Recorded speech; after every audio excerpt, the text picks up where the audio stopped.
Have a seat. I guess I could change it for tonight, but I'm not going to.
Okay, is everybody ready?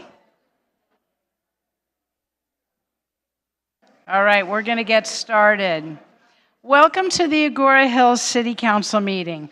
Did I give him the thumbs up? Okay, thanks. Welcome to the Agoura Hills City Council meeting. Please silence all cell phones and other electronic devices. If you wish to speak tonight or submit a written comment, please complete a comment card for each item and submit to the city clerk prior to the public comment portion of the item. City clerk, will you wave your hand? That's Kimberly, everybody. I'm going to now call this meeting to order. It is the meeting of November 13th, 2024, and look what staff gave me. This is normally not up here. I'm pretty tough usually, so we'll see how it goes. I'm going to start with the land acknowledgement. The City of Agoura Hills acknowledges that we occupy land originally and still inhabited and cared for by the Chumash Nation. Descendants of Chumash still remain, and we honor and pay our respects to their elders and various groups that make up the past, present, and emerging as they continue their stewardship of our lands and waters.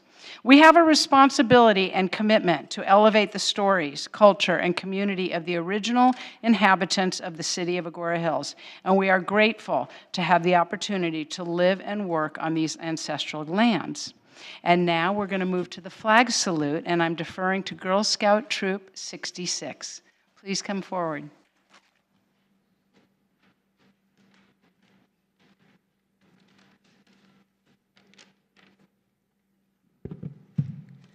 May I please have your attention for our flag ceremony? Please stand for the presentation of colors.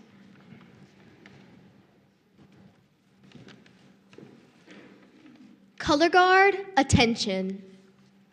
Color Guard, advance.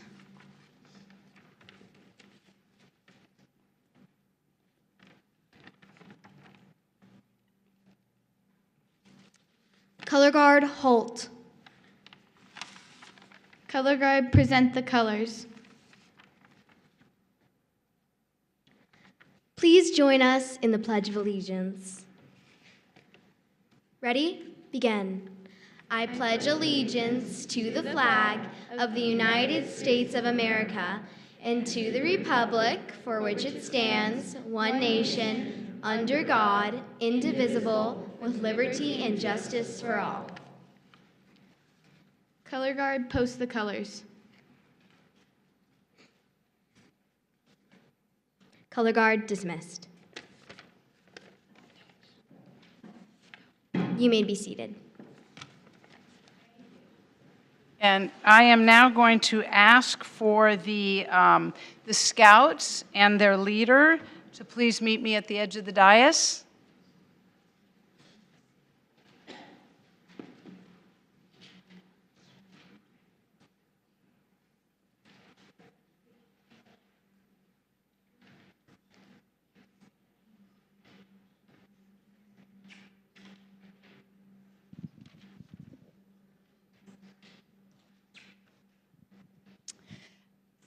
This evening, we want to take a moment to recognize Girl Scout Troop 66, because they not only come in here and lead us with the flag salute, but they do so much more. To complete their bronze award, the Girl Scouts chose to work on a local project that was meaningful to them, to enhance the city's butterfly garden at Morrison Park.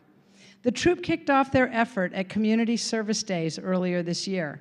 They had a booth where they educated participants on the value and importance of butterfly gardens and handed out milkweed seeds to everyone. Then they joined a group of volunteers in cleaning out the butterfly garden and planting more milkweed. I worked with them that day, and they were strong and motivated, and I'm very, very proud of them. And all the work that you do is going to just really enhance that park, so thank you.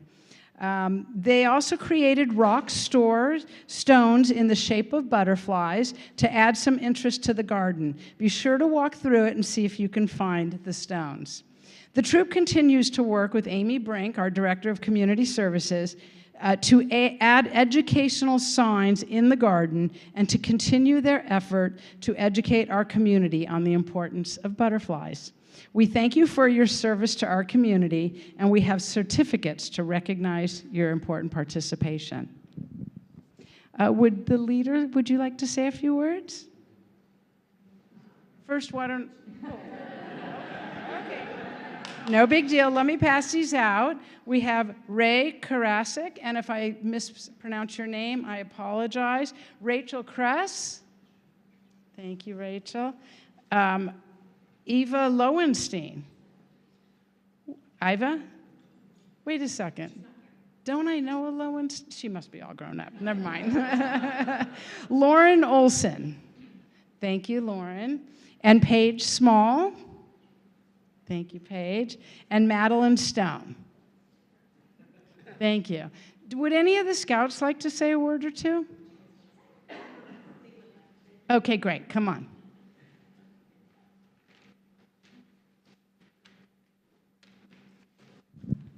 I'm going to have you say it into the mic so that everybody can hear you, because some people are watching the meeting at home. Okay? You want to put it in the middle? Go ahead. Thank you for inviting us tonight to help celebrate the accomplishments of Mayor Weber. She has been a strong supporter of Girl Scouts and all children in our city. We wish her a happy retirement, and we know we will still see her around Agoura Hills helping our community. We are lucky enough to get to work with Mayor Weber for our Girl Scout Bronze Award project last year. Our troop has been meeting at Morrison Park since we were at kindergarten. It's a really special place to us. After the Woolsey fire damaged part of the park, the city installed a pollinator garden next to the basketball court. We were sad to see that so many people stomped through it and didn't even know what it is. Many people even thought it was a bunch of dead plants.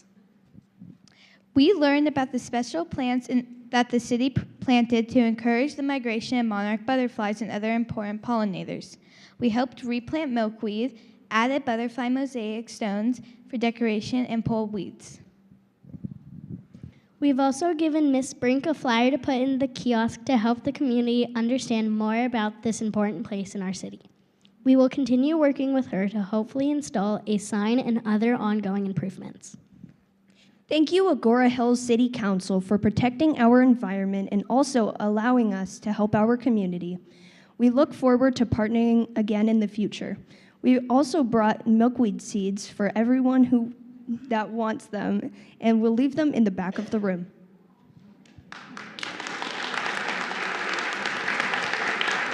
That's very, very lovely, and we appreciate everything you're doing. And just for the record, I am not Mayor Weber. Mayor Weber retired a couple of years ago. I am Mayor Buckley Weber. But we love Mayor Weber too. Thank you so much for coming, and we'll look forward to seeing you at Community Service Days next year. Oh, picture.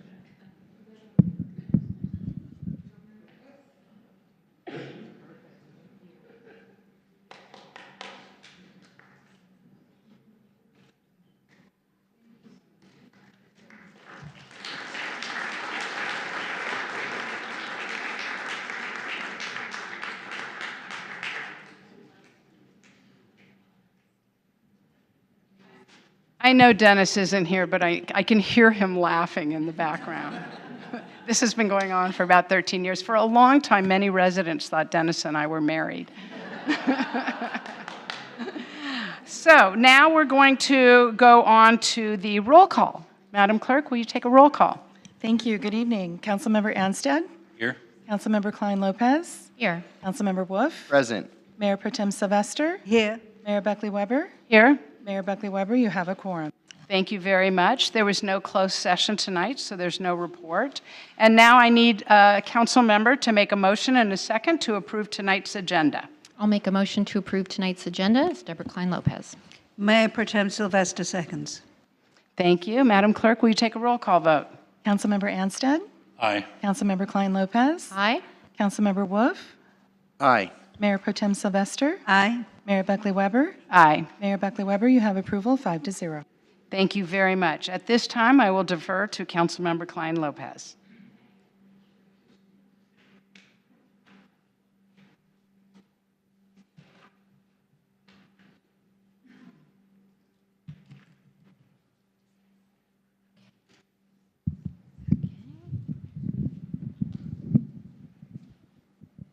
Hi, everyone. Good evening. So I get to give the big speech summarizing Elise Buckley Weber's impact on Agoura Hills. How much time do y'all have? If I went into detail about every project, event, or initiative that Elise had a hand in, we would literally be here all night. I do have a list here of about 36 bullet points of items Elise played a major role in, and these are not small projects. These are huge initiatives, years-long initiatives that have or will have a long-lasting impact on our town. And even if I went over each of these bullet points in detail, I still wouldn't be able to do justice to the remarkable legacy that Elise leaves on our beloved town. So what I'm going to do is I'm going to break things into a few key areas, and by the end here, your mind is going to be blown. So hang on for the ride. So first, I just want to remind everyone that Elise and her family moved to Agoura Hills in 1992 for the same reason that so many of us have, for the open space, great school district for her children, a safe, tight-knit community, and a slower pace. As a mom, attorney, cyclist, birder, and environmentalist, among many other things, she wrapped up all this expertise and passion and generously directed it towards protecting the quality of life here in Agoura Hills. She understood, like many of us do, that what we love and value about Agoura Hills doesn't stay that way without vigilance and effort. Elise was appointed to the city's Planning Commission in 2006 and was elected and then re-elected to City Council in 2011, 2015, and 2020. So for you math majors out there, that's 18, almost 19 years of devoted service to our city. And she's mayor now, her third time. Her third time as mayor. So let's get into it. The first area I want to talk about is I'm talking general topics here. It's environmental protection and sustainability. So I think the thing that Elise is most known for is her fierce protection of open space and her dedication to environmental sustainability. Again, I'm going to gloss over some of these things that she has done in this field, but please remember that each one of these things I mention could be an essay. So first and foremost, Elise is the protector, and I have that in all caps in my notes here, the protector of our native oaks and other trees. There is not a project that goes by where she doesn't consider the impact on and fight for the survival of our beautiful heritage oaks. With every project, she is also the champion of native flora, non-invasive species, drought-tolerant plants, and other landscapes to match our climate. She is a long supporter of our annual creek cleanup. She fought for rodenticide protections, both at the local level with poison-free Agoura and Malibu, and at the state level with our assembly member, who passed landmark legislation in this area to ensure that poisons don't get into our wildlife's food chain. Elise spearheaded and took the heavy lift on our first in the area climate action and adaptation plan, which spells out in great detail how Agoura Hills will transition to a more sustainable future that will reduce our greenhouse gas emissions by tens of thousands of CO2, and I cannot overstate what a huge lift that was. And along those lines, Elise is truly the biggest cheerleader of our transition to recycling organic waste and other recycling programs. And if all this wasn't enough of what she's done in Agoura Hills, she spent extra time serving on the Santa Monica Mountains Conservancy Advisory Committee and the Cal Cities Environmental Quality Policy Committee. And do you think she was just a participant? Of course not. She was not only vice chair, but she was chair for each of those additional committees that she served on. And finally, in this area, Elise's long legacy in this space is her dedication to open space.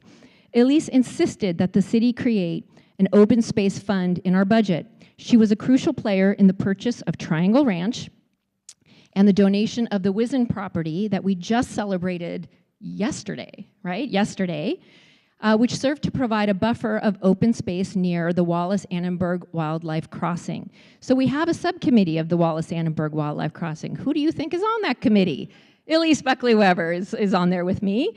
And because the open space and wildlife preservation is literally putting Agoura Hills on the map. We are a global leader in this space, and Elise has played a huge part in that. So again, this is just one of the general fields I'm talking about Elise's impact, but I think we need an applause for all that.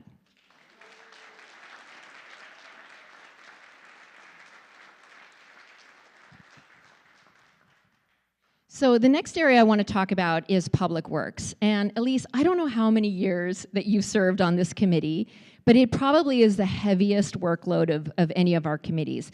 It's not easy. So many hurdles at every turn. Funding hurdles, engineering hurdles, political hurdles, so many challenges. So here again are just a few of the many projects Elise has worked on. The one that stands out to me, head and shoulders above the rest, is the Medea Creek Restoration Project. Only Elise, yes. Only Elise could juggle the many balls in the air to get the political will and the financing secured to remove, are you ready, 1,300 tons of flood channel concrete and restore the creek to its natural form. Complete with, again, you'll notice a theme here, native plantings to secure the slope, a beautiful bridge. The project not only removed the unsightly concrete, but serves to recreate the native habitat that once was. Now, the best part about this project was the inclusion of our local Chumash tribes, something Elise always recognizes as an important connection to our land, and especially meaningful as Chumash artifacts were found at the location. So other projects, to name a few, she worked on the Sumac Park and Chumash Park renovation projects. She spearheaded the Agoura Road and Reyes Adobe Road lighting adjustments that decrease light pollution. So I want you all to remember this, right? The lighting, put that in your back pocket, because I'm going to come back to the lighting at the end of this. More recently, Elise has poured her efforts into two very heavy lifts, the Ladyface Greenway project and our bicycle master plan. Like the Medea Creek project, the Ladyface Greenway will serve to bolster our greening efforts, improve water quality, and create the only public recreation space south of the 101 freeway. The Bike Master Plan, connecting back to our climate action and adaptation plan that I mentioned, will greatly reduce our transportation emissions and better public health by allowing residents and visitors to traverse our town safely and efficiently via bike. So again, those are just a few things, a fraction of what Elise has worked on in the public works space. Can I get an applause?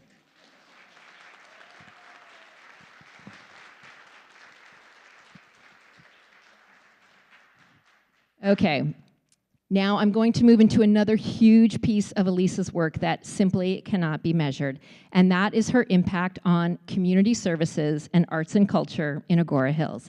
Of all things, I would say this is Elisa's jam. So Elise celebrated the grand opening of the Recreation and Event Center in 2015, which was a huge step for providing residents and visitors with community services, classes, celebrations, and events. She relished as mayor getting to choose the One City, One Book, also known as Meet the Author events, most recently with Lisa C. just last month. Elise worked to keep Agoura Hills at the forefront of technology for our Independence Day celebrations. We were the first in the area to have a laser show, and we were the first to host a drone show.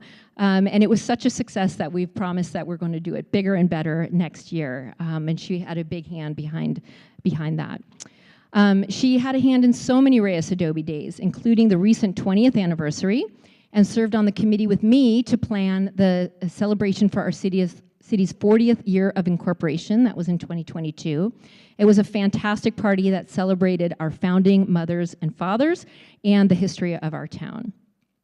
One of her favorite events is the annual Topanga Fiddle Festival that she ensures our city supports every year.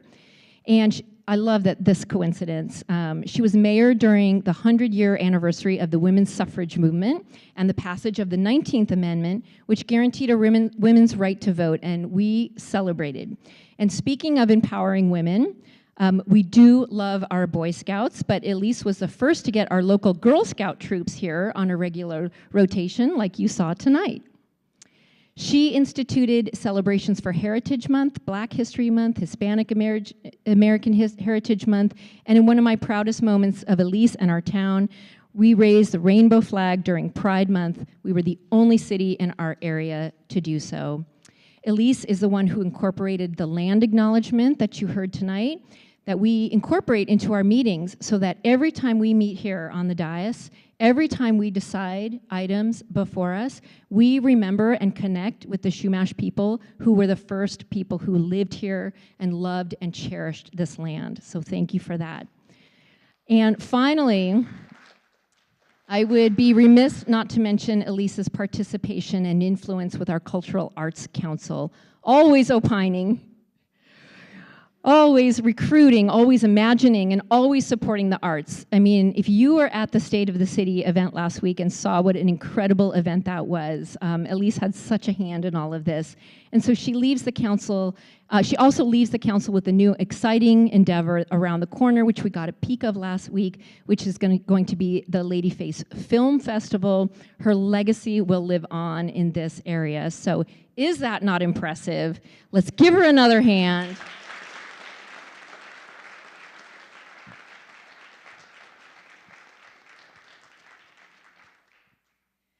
Okay, so I'm going to move into the last category, which is very unsexy. It's very, you're going to love the title. It's called Good Governance and Crisis Management. And you may wonder why I'm ending on this, again, not so sexy topic. And the reason is because despite what we council members and elected officials are always accused of, we are not in this job for the power. We don't get paid a salary up here. And I don't think if the public in general understands a fraction of the parts of the jobs that just aren't as fun as community services. They're not as satisfying as seeing a public works project come to fruition. They're not as spiritual as looking around and seeing our glorious mountains and open space around us. So I want to end a little bit on some grunt work here. So first of all of these incredible projects that I mentioned and events that I mentioned, how do you think they're funded? So we're a little town, but we have very big ideas. So we work our butts off lobbying our state and federal partners for grant funding, and no one is better at this than Elise. Elise has traveled to DC and Sacramento and has helped to secure over $10 million in grant funds to make these projects a reality.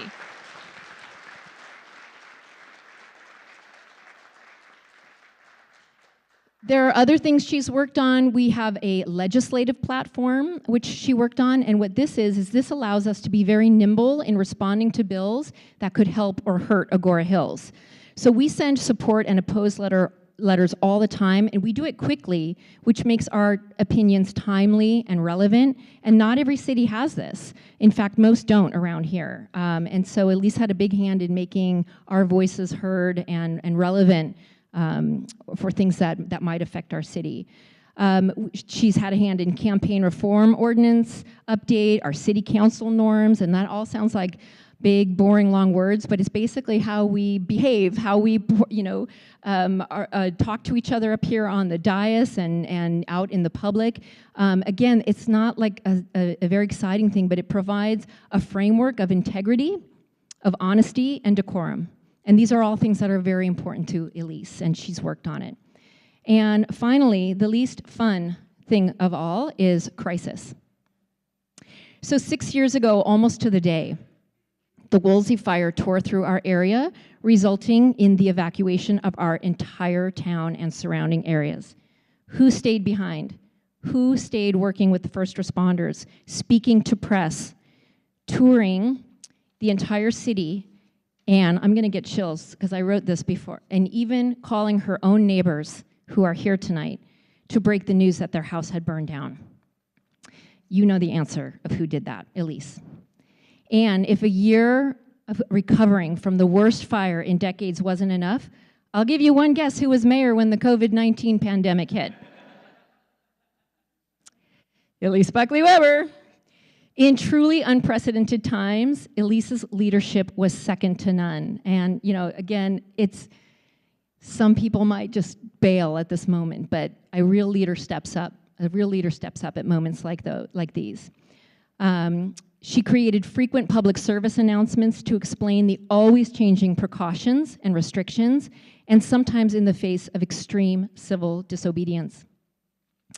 And she never flinched, because ensuring the safety of her community was the most important task I think she had ever been charged with. So, can I get an amen and an applause?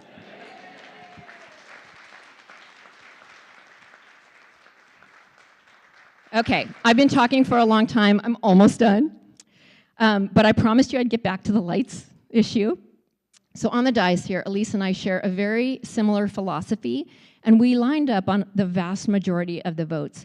But, we're two strong, opinionated women. And so every once in a while, we're bound to have a disagreement or two, right? So I'm not going to go into too much detail here, but let's just say that while we both agree that light pollution is a serious issue in our urban wildlife community, we had differing opinions on where to draw that line in the sand. And in a hilarious move, it all kind of ended up with string lights, the kind you put up in your backyard. So I think we had a 45-minute to an hour argument on the dais up here, just between the two of us, while the rest of y'all pulled out the popcorn and were just, eating and watching us go at it with each other. So of course, as I leave here tonight, I bought you a present. So string lights for your house, Joe. I'm gonna let you make sure she puts these up. These are string lights for you, Elise.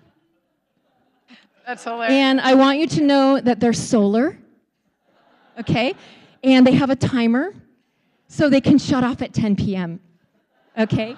Because if they're on after 10 p.m., Elise wants someone to come around and make sure that they're off. So that's my little gift for you. So the other gift I have for you, that's just from me, ties together your love of the arts with your favorite hobby, birding. So I have been corresponding directly with the author Amy Tan, best known as author of the Joy Luck Club. And she has written and illustrated a book called The Backyard Bird Chronicles. And when I told her about you, she sent me a copy of the book with a special message for you.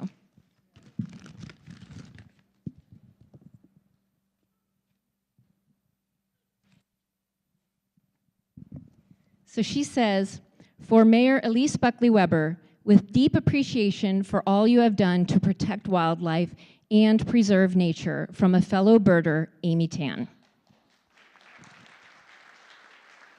Okay. So, Elise Buckley Weber, you are the best. Come on over.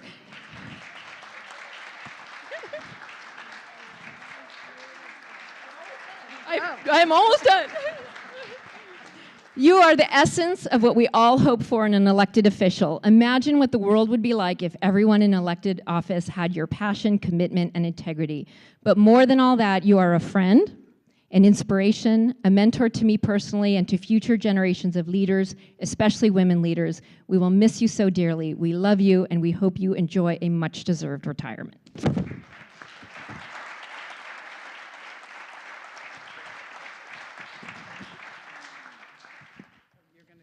No, you stay here with me. Okay, so I think that was about 10 or 15 minutes, so everybody I call up, you also get 10 or 15 minutes. No, I'm just kidding. So I guess probably want us down here. Okay. I'm going to be calling up some of our representatives and dignitaries who have come to honor Elise at this moment. So first, representing the U.S. Congress, Deputy District Director Alejandra Cernas Mendoza, on behalf of Congresswoman Julia Brownlee. Come on up.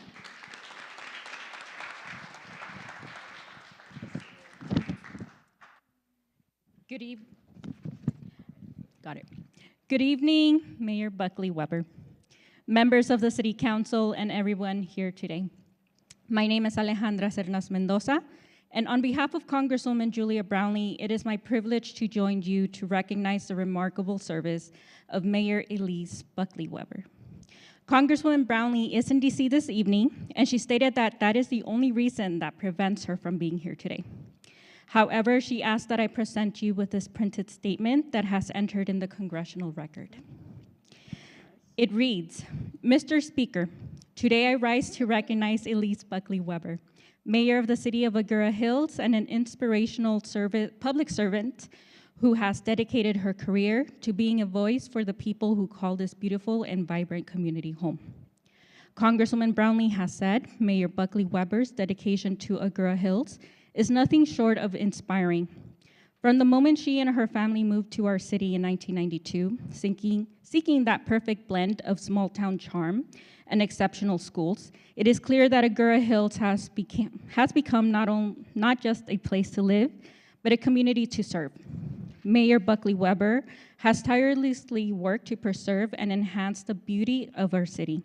Whether advocating for our open spaces, championing sustainability, or serving as a tireless voice for our residents, she has placed the needs of Agoura Hills at the heart of her work.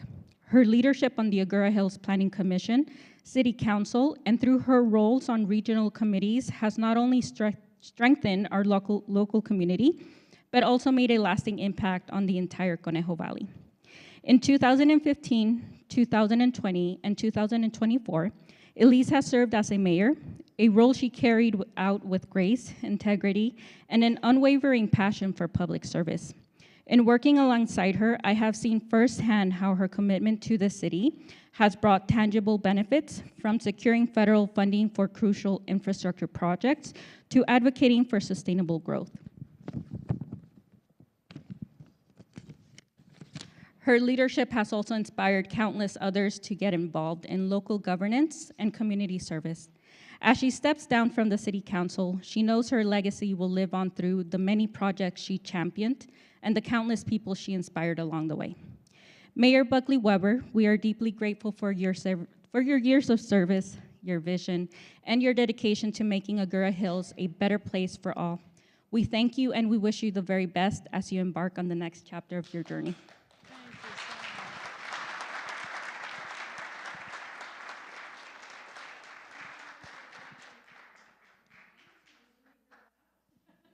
That's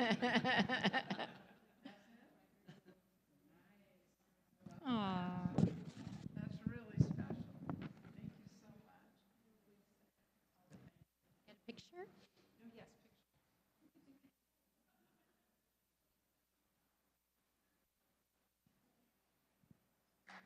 Thank you. Thank you so much. Kimberly will take that. Yeah.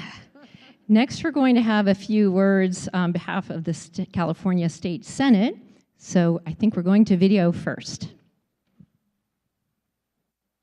Ready, set, action! Hey everybody. State Senator Ben Allen here with my great son Ezra. Adobe Days is just winding down. It's been a wonderful weekend here in Agoura, and I just want to take a moment to send a very, very special greeting and a thank you to Buckley Weber for your many years of service to this wonderful community. Obviously, you served as the community's mayor. The work you've done to help the business community to make a thriving, high quality of life experience for the residents of Agoura Hills, all the work you've done for our environment, both in terms of open space preservation in and around the Santa Monica Mountains, all the work you've done to make our riverways, our waterways a little bit more natural, taking the concrete out and making those riverways more natural. You've left such a mark and so many aspects of the quality of life of the folks in Agoura Hills. And I just want to thank you for your service. I want to thank you for your dedication, for your deep commitment to this community, and I want to wish you a very, very happy retirement. I know you're not going anywhere, but congratulations and thank you for your deep, deep commitment and your many, many years of community service to this wonderful city. Very nice. And from Senator Allen's office is Nick Ferries.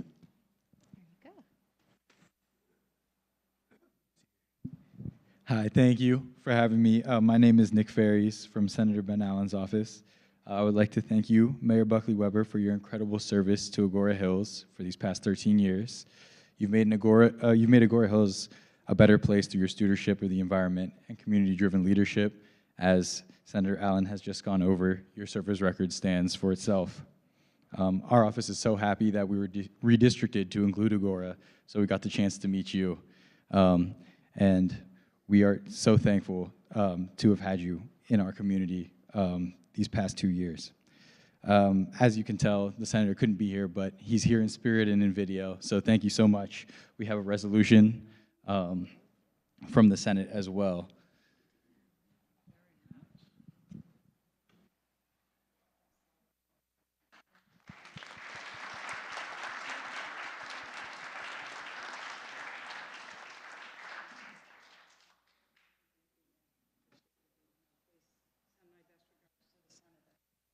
Thank you. All right, and representing the California State Assembly, we have Assemblywoman Jackie Irwin and Deputy District Director Nancy Frawley.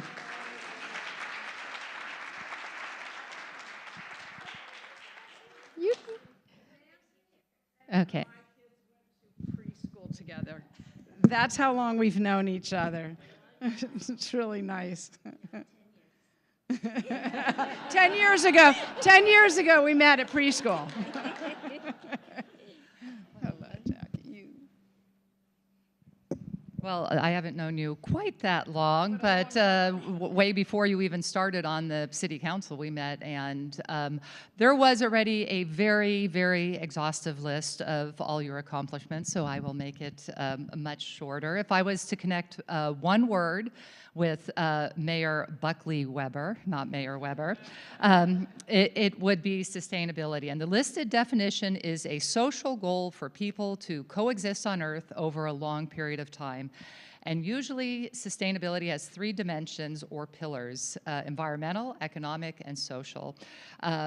Elise, throughout her life and her service, embodies the essence of all 3. So first, the environment. I think we've talked about everything environmental, like the Santa Monica Conservancy, the Wildlife Bridge, the Bike Project, the Climate Action Plan, and so much more. Your fight for reasonable development, your focus on community efforts on wildfire prevention, and your continued support for Agoura Hills small businesses falls right in line with sustaining economic growth. And the social pillar from throughout your life is, that is obvious too: volunteering at your children's schools, working with Mothers Against Drunk Driving, the Bar Association, to attending a plethora of community events.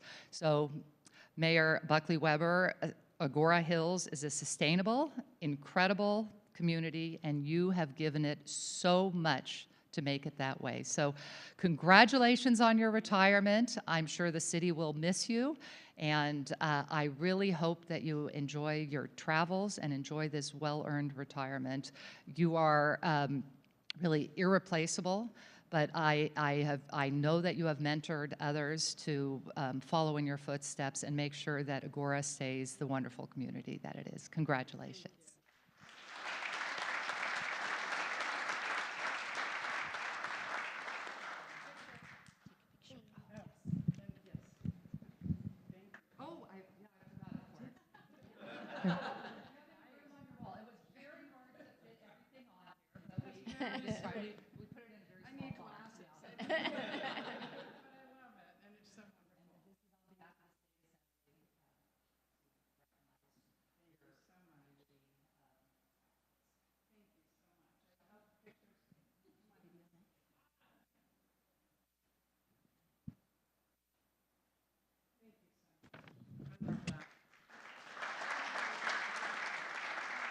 Thank you, Assembly Member. Thank you. All right, we're moving to Los Angeles County, the Supervisor's Office. And first, I think we're going to pull up a video again.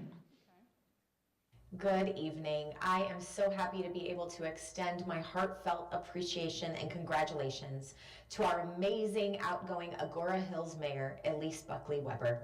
With over 13 years of service and dedication to Agoura Hills, Mayor Buckley Weber has been a fierce advocate and protector of Agoura Hills' natural beauty and unique qualities. We're grateful for her tremendous work on environmental sustainability, community services, the Santa Monica Mountains Conservancy, and community organizations. I am personally grateful for her friendship, and I can't thank her enough for all that she has done for me personally, for your community, and for our entire region. We'll miss her dearly on our Agoura Hills City Council, but know her involvement in Agoura Hills is far from over. Her legacy on the council will have a lasting impact on the Agoura Hills community and beyond. Congratulations and thank you. So nice. And from Supervisor Horvath's office, we have Field Deputy Sophia Sudani.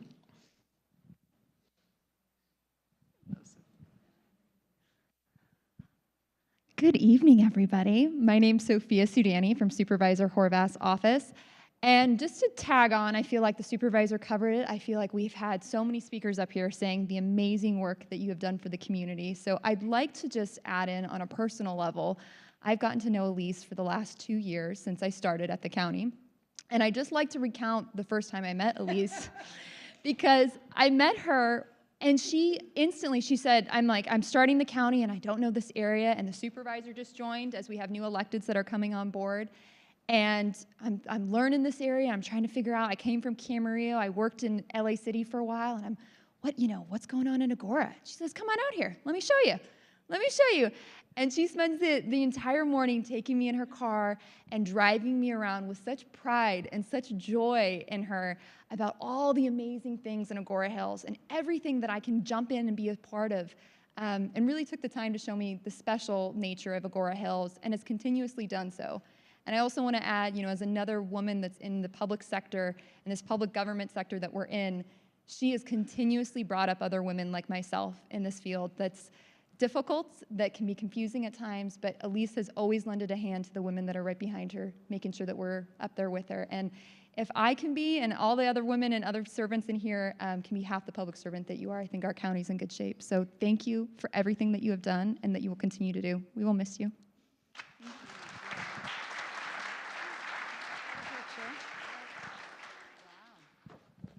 So Sophia's really nice, and the reason I'm laughing up here is because on that tour, I literally had to pull over in the parking lot of the community services building to throw up. I had an iced tea and it irritated I'm like, I'm so sorry, but I just need to pull over here. And I literally threw up all over the landscaping of the event center. And I'm like, wow, there's probably a camera catching that there's, Elise doing that. So thank you for not repeating that. That was sweet of you. But you guys all probably wondering why I'm laughing so hard, because it was very memorable for me. She made an impression right off the get-go. There we go. From the LA County, from you. Thank you. Thank you so much.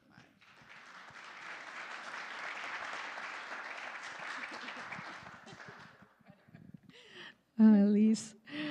Okay, now it is my great honor to call up a wonderful partner of ours, the Las Virgenes Unified School District. We have here tonight President Angela Cutbill, Board Member Leslie Stein, and Superintendent Dr. Dan Stepanowski.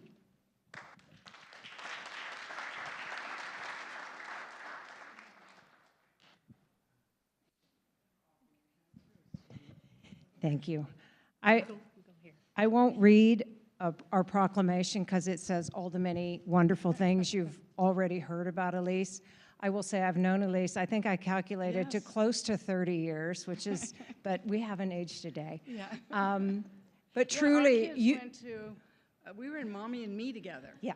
Yeah. Again, 10 years ago. Yeah. Truly, you are the living embodiment of love of community. It runs through everything you do, and your partnership and support of us and our work in the schools has been tremendous. We are incredibly grateful. And one of the things we brought you is some student artwork, which is, it is a photo from a student at Agoura High of our beautiful Agoura Hills.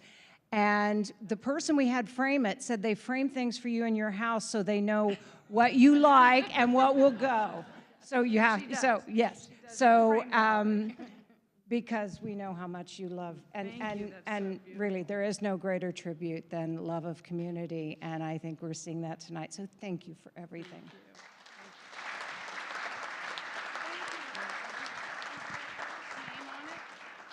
It doesn't, but we can add a thing to the back. Yes. And I just want to say a few words because Elise and I have worked together on the board for school board, city council for many years, and Elise has been a wonderful mentor and friend to me. And Elise, will reach out very often and touch bases, and Elise always says, "What can I do for you?" And that is her heart, and that's who she is. And thank you for your friendship. You started here, as we heard, moving here, one of the reasons for the schools, and you've been a champion of students from when your kids were in schools till today, always asking how can we get our young people, our students involved. So thank you for your passion, your dedication, and your love of Agoura and all of our schools.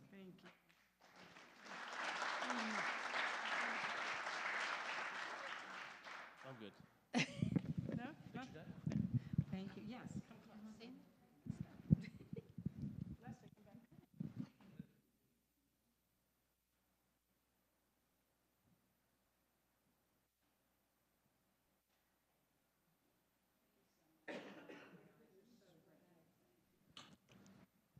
That picture is going to go so nice with the string lights, don't you think? What'd you say? Just kidding. Okay. I'm going to wrap them up and give them back to you. I'll take them. No, because you'll put them up. Okay. From the city of Hidden Hills, we have Mayor Eniko Gold. Wow. You want me to hold it? Good evening, everyone. I'm Mayor Eniko Gold from the city of Hidden Hills, and on behalf of our entire council, we want to recognize your extraordinary public service as well as your important mentorship. When we had our first female council member in Hidden Hills after a quarter of a century, as well, thank you as well. We want to thank you for your years on the Council of Governments, especially your leadership and wisdom. We all wish you boundless joy in your next chapter, and on behalf of Hidden Hills, we have a little token of our appreciation, and we want to thank you again for your generosity and intelligence, and we will all miss you in Hidden Hills. So I hope I'm giving you the best gift. Okay.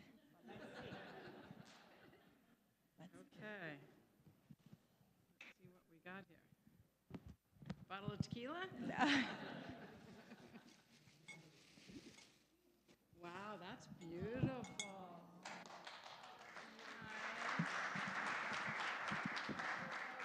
My name and something I can't read. Celebrating 13 years of distinguished service to the Agoura Hills City Council. Happy retirement. Thank you, Eniko. Thank you. That's really special. Oh, yeah, picture.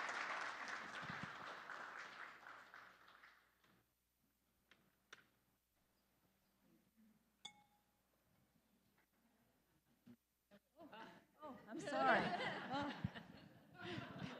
I think you're kind of sick of hearing from me. Okay. Next, from the Las Virgenes Municipal Water District, another fantastic partner. We have President Jay Lewitt and Board Member Andy Kordeski and General Manager David Peterson.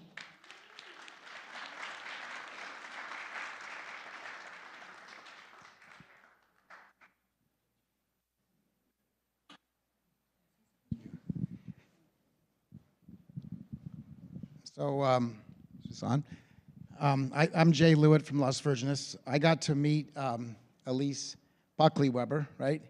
And she was an early endorser of my campaign, and she's always knew from the beginning that she loved the environment so much. And I'm not sure why she liked me, and I wasn't pro or, it's the first time I ever ran for anything, and Dan Kuberberg had to give me my papers on what I was in the environment, but just kidding. But we became, over my term on the Agoura Hills, on the Las Virgenes water, she's been always reaching out to me and asking me for help and ideas. And one incident that really I'll never forget is that when we had our severe drought, many of you remember, so Elise called me up one day frantic, and she said, Jay, all of our Agoura Hills, we're all sharing one bucket of water, our whole service area, and all of Agoura Hills is going to step up and do the right thing.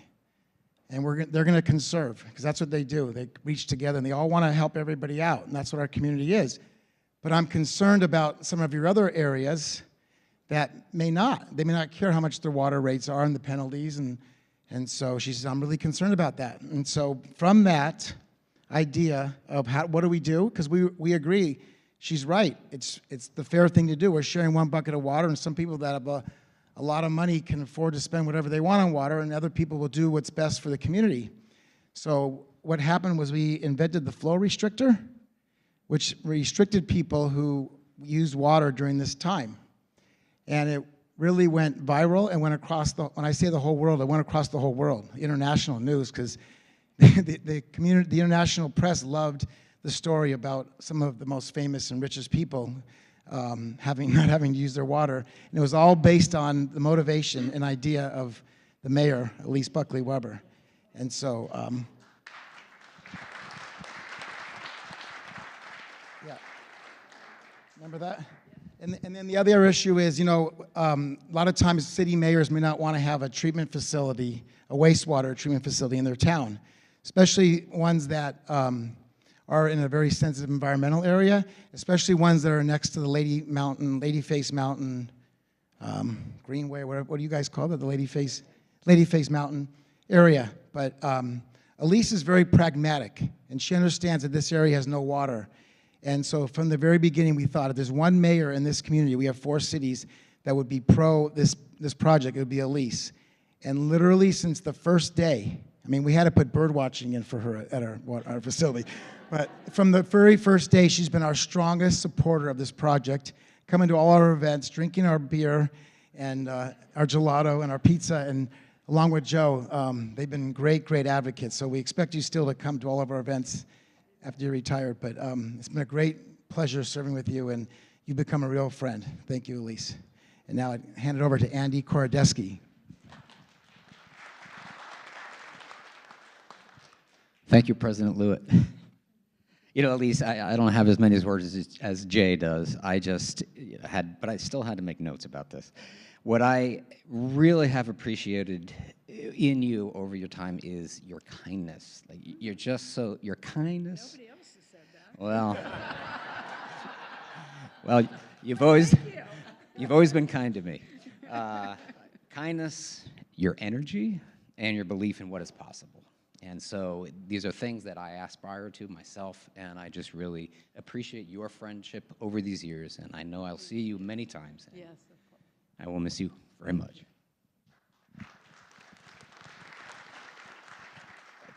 Thank you, Elise, for the partnership with the Water District. I came to this area to work in 2013. When I came here, I knew that it was a special place, Agoura Hills, but I didn't really know why. And I learned over time it's because of the many great leaders, many of them in this room. But Elise, you are one of those great leaders who really has been an inspiration to us, all of us at the Water District, and everything that we do. So we appreciate the partnership. We appreciate the support that you've given us. Thank you.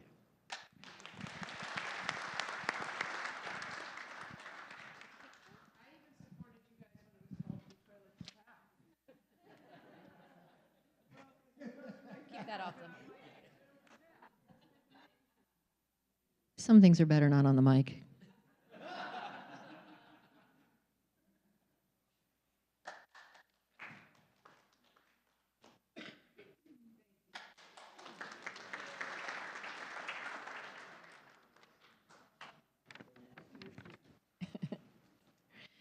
Okay, next from the Los Angeles County Fire Department, Assistant Fire Chief Drew Smith.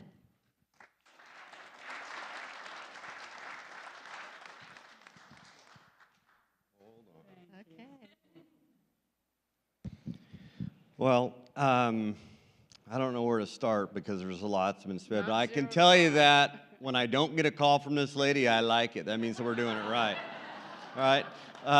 But seriously, just on behalf of the Los Angeles County Fire Department, Fire Chief Anthony Maroney, we really enjoy your participation, your cooperation with us. Through your vision, your 13 years of service, which is what is on the books, but 92 is when you came? Mm-hmm. I still have you beat, but that's okay. Yeah, just with serving in Agoura Hills, this place is really special to all of us. This Conejo Valley, this area, it's really special. And what you have done to help preserve that, it shows great leadership and vision for the area. We've truly enjoyed working with you. We know we're going to continue to. You still have all of our phone numbers, for crying out loud. And just so we want you to have a great retirement, but I know it's not going to be a retirement for you because I think you'll still have your fingers in some stuff. So things that I pulled out of everything that's been said, I've heard impact, I've heard legacy, I've heard passion, quality of life, inspiration, the environment. And with your fire department, those all align with our values. That's what we do. We want to preserve people's quality of life when we go and serve. And so we thank you for sharing that vision with us. But I need everybody's vision right now because the scroll hasn't come yet. So I want everybody to vision the scroll that the Los Angeles County Fire Department has for Mayor Elise Buckley Weber. It's right here, the scroll. I don't have it. It's coming. It's on the way. Thank you. Thank you. Thank you.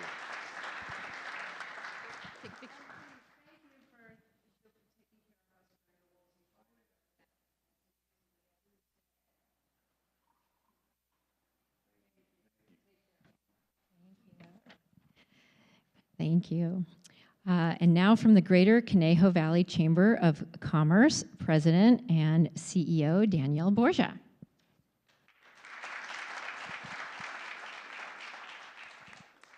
Thank you. So excited to honor you. Don't quite go back to preschool, but we have known each other for about 12 years now, and I've seen so much of your service to this great city. And we've done so many things together in partnership with the business community. You helped form the Tourism Improvement District to help our hotels increase our overnight stays here. And part of that is, ecotourism and showing off all of the great assets that we have in our city. We've done a lot of ribbon cuttings. We've done State of the City events, but I know your passion for small business, and we are just so grateful on behalf of the Chamber, our Board of Directors, and the business community in Agoura Hills for all of your service and passion and appreciation for this great city. And I hope that, I know retirement is hard for you, but I hope you'll be able to sit back and see all the great impact that you've had from a different vantage point and be able to really enjoy this next chapter. So congratulations.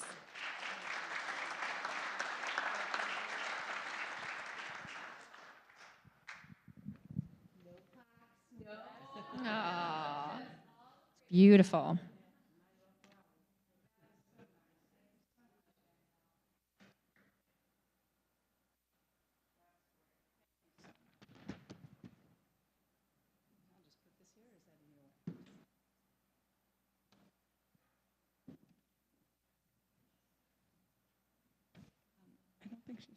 No, I know, I'm gonna. Hold on. Okay. Okay. Stay right there, stay right there. Okay. All right. In addition, I would like to present the following on behalf of representatives that were unable to attend this meeting this evening. The first is from our Los Angeles County Sheriff's Department. Our Sheriff's Captain, Jen C2, was here earlier this evening, so I hope you saw her. She had to go, so she dropped this off. It's a beautiful certificate, and this great plaque that I'm not sure if this gets her out of a ticket. I asked her if I could take this off and wear it. Yeah, it's like I would drive. Yeah, you got to drive around with this. So thank you, Los Angeles Sheriff's Station. There you go. Okay. In addition, we have a plaque from the city of Calabasas. And again, Peter Kraut was here. He dropped it off, but their council meetings are at the same time as ours. So this is from the city of Calabasas. Okay. Very nice. Okay, next is a plaque from the city of Malibu. Ooh, these are heavy. Okay. Very nice. We'll take a picture for them.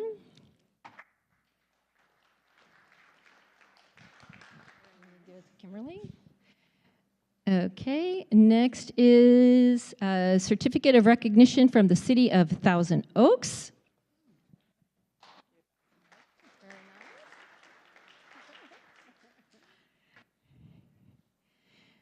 Okay, and we also have a plaque from the city of Westlake Village, and again, Brad Halpern and Kelly Honig were here tonight, and I know they would have stayed if they could have, but they dropped that for you.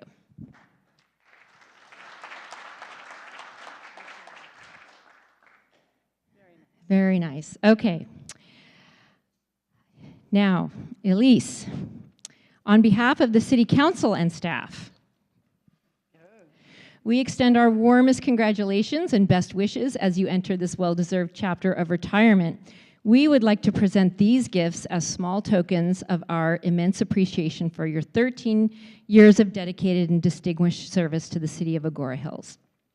Among the items you will find in this beautiful basket that hopefully you all can see, you will find, let me find my spot. Among the items, you'll find a traditional gift basket, and we've included a photo book highlighting your past year as mayor. We've also included a set of wooden coasters, each crafted from a different tree. Oh, nice. And an Apple gift card to use at your leisure. In addition, a donation has been made to the Santa Monica Mountains Fund, honoring your commitment to the environment. And last but certainly not least, and who's going to help me with this? Ramiro. We have a special gift for you. Extracted from 15 feet below the surface of the Ladyface Greenway project, a very heavy piece of quartz, which we hope will find a meaningful place in your garden.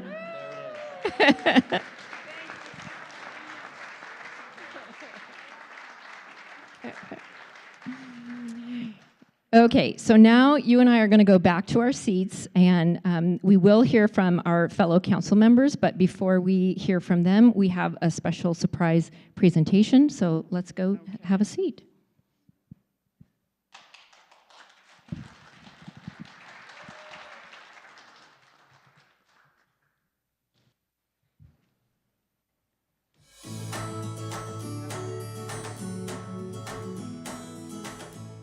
This is a real milestone in your life. Your love and your passion for the city of Agoura Hills has been an inspiration to everyone. Your accomplishments, your achievements will be felt and enjoyed for many generations to come, future residents of the city. And your leadership, driven by your deep sense of character and integrity, are a model for all future leaders. And most importantly, as my sister, I am so proud of you, everything you've done, your dedication, and your commitment is everything I have known you to be and expect to tell you. And Mom and Dad, if they were here, they would say how proud they are. So thank you so much for the whole family, for the city, and everything you've done, and we look forward to this next chapter and milestone again. Oh, that's beautiful. Congratulations, Elise, on your retirement. I'm so proud of you, and I'm so excited for your next chapter to see what's next for you. I know that the city of Agoura has really benefited from your leadership and your passion to preserve the beautiful environment and to serve the people there. I know our family has also benefited from your leadership. You're a great sister and a wonderful mother and wife. I don't know how you do it all, but you do, and you're a wonderful mentor to all of us, and we love you dearly. Elise, congratulations on retiring from a wonderful career as a lawyer and a very impressive career as a public servant. 2 decades. That is an extraordinary measure of generosity to share your life for 20 years with the community and to have accomplished so much. I know, speaking on behalf of my family, how much we all appreciate that you've worked so hard to preserve the Santa Monica Mountains and the wildlife, and I know that's only one of many projects that you've contributed to. So again, on behalf of all of us, I want to thank you for your effort and energy and all you've done for us. You've shown tremendous commitment and embodied conviction and courage to do what you've done, and I can't resist adding, when she fights, she wins. Thanks, Elise. Mom, congratulations from your retirement from the Agoura Hills City Council. I'm so proud not just to call you my mom, but the mayor. For as long as I can remember, you've been an active member in our community. I remember you telling me the importance of keeping open space in Agoura Hills and making sure that it remained beautiful. Most memorably was the creek restoration project over by Shumash Park. And now, every night when I get to walk my dogs through that area, I'm reminded of just one of your many accomplishments. Mom, you've been an inspiring leader for so many and a huge role model for me my entire life. Congratulations again. Hi, Mom. Just wanted to congratulate you on your retirement and a wonderful time serving council and as mayor. Both Lisa and I see it as a huge inspiration watching you work tirelessly over the years, always putting the community first before yourself, and we use that as an inspiration in our own personal lives and how we approach the community. But we're looking forward to your retirement and having you around, and looking forward to that next chapter. So congratulations. Hi, Elise. 32 years ago, we packed up our very young family in search of the good life, and we found it. Agoura Hills has been a great place to raise our family. As Sarah and David got older and they started going to school in the great schools that we have here, you started to become involved in the community. You were on the board of directors of our homeowners association, and then years after that, you were appointed to the planning commission of Agoura Hills. After 6 years there, you were elected to city council, where you have now been 13 years and in your last year. I know it's bittersweet. It's been great being by your side, watching you take on very important city projects with passion, commitment, and hard work. Projects like the creek naturalization, the wildlife crossing, and the new Ladyface Greenway project, and many others have your fingerprints on it. I know it was hard juggling all your work with the city while taking care of the needs of your kids and your husband, especially recently helping to take care of your parents who were facing illnesses during the later years of their lives. They were both very proud of you, Elise. You've been a great role model and mentor to the newer members of the City Council, and you're leaving the city and the good life in good hands. It's now time to pass the torch on to them and enjoy the good life of retirement. I look forward to this next chapter in our life together, and to retirement, and to the many travels and fun adventures that lie ahead of us. Congrats on a great career of service to the city of Agoura Hills. I'm proud of you, and I love you. That's so nice.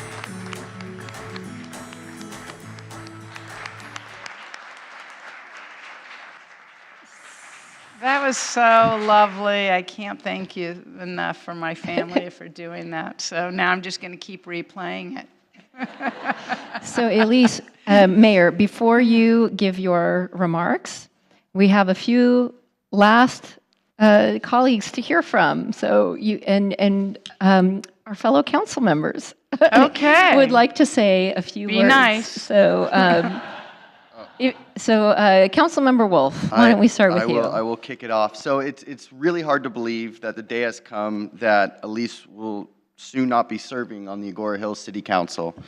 It's hard to put into words, but there really is nobody more influential or pivotal in my journey in public service than Elise Buckley Weber. So I'm now going to go through a little bit of a timeline. So the year's 2012, and I was a sophomore at CSU Channel Islands studying psychology, quickly realizing that my lifelong goal of becoming a psychologist didn't seem realistic. It had to do with the fact that I liked the sound of my own voice more than having to listen to other people talk. So it was at the same time that I fell deeply in love with the Santa Monica Mountains and our beautiful region of the world. I decided that I wanted to do something to help our environment and get involved in our community. It also just happened that one of my best friends, David, who's here tonight, his mom had recently been elected to the Agoura Hills City Council, and she also loved the environment. So I reached out to Elise to get guidance and advice, and that conversation literally changed my life. She connected me to other environmentalists and helped introduce me to the world of environmental activism. She demonstrated that you can use your voice to make and implement change. I then knew I wanted to dedicate my life to public service. So fast forward to the year 2013. Elise then reached out to me to see if I'd be interested in helping to take over the annual creek cleanup event that the Cornell Preservation Society had previously been organizing. With her help and the help from the city, we've turned this event into an annual tradition that has brought out thousands of volunteers and removed up to 50,000 pounds of trash from our waterways. Every single year we do this event. Now 2014. Elise, then I needed career advice. She then connected me with Luis Rishoff, former mayor, who then helped get me an internship with Senator Fran Pavley, and that continued on my journey of public service. While working in Senator Henry Stern's office, Elise was the driving force behind securing the funding to purchase the final phases of Triangle Ranch. She had been advocating for this project for many, many years, and with her strong push for this, we were able to save 120 acres as permanent open space. Her persistence paid off, and we were able to get $8 million in the state budget for the preservation of this critical wildlife connectivity habitat. Without her, that wouldn't have happened. It has been such an incredible honor to serve on the City Council with Elise. Her contributions to the City of Agoura Hills are incalculable. She is a steadfast voice for our environment, and future generations owe her a debt of gratitude for all she has done, not just for our city, but for our entire region. As has been mentioned many times, for pushing for the Medea Creek naturalization, which was way ahead of its time. People were not talking about creek naturalization when you push for that project. Now it's very much recognized science. She's also been a steadfast supporter for implementing lighting ordinance, and it might be funny, but it's really important for bird and wildlife migration, so thank you for that. She's worked with local businesses, she's worked with our schools, she's served on the Santa Monica Mountains Conservancy Advisory Committee, and really has made a difference. One thing that you taught me many, many years ago, and it has always stuck with me, was that once something was developed in the Santa Monica Mountains, it was gone forever. Acre by acre, it all adds up, and it is so important to be vigilant about protecting our open space. And Elise, you have been vigilant, and you have been a steadfast defender of our environment. So thank you for all you've done for me personally, and all you've done for the city of Agoura. You are a model of what a public servant should be: compassionate, considerate, and always prepared. We will miss you on the council, but you and Joe deserve to enjoy your retirement. Thank you for being a role model to me and to your service to the city of Agoura Hills. Thank you, Jeremy. That's very sweet. Councilmember Anstead. Elise, the first thing that I want to say is I have really enjoyed working with you the last 6 years. And one of the main reasons why I've enjoyed working with you is that you're an honorable and honest person. and that you're always looking out for the betterment of this community with every decision that you make. You're a strong advocate once you have a position. And I think that's something that is a good thing, because you have beliefs that are in you, and you want to make sure that you see that come to fruition. And there's been lots of projects that we've talked about here tonight that you've actually were due to you pushing for those projects.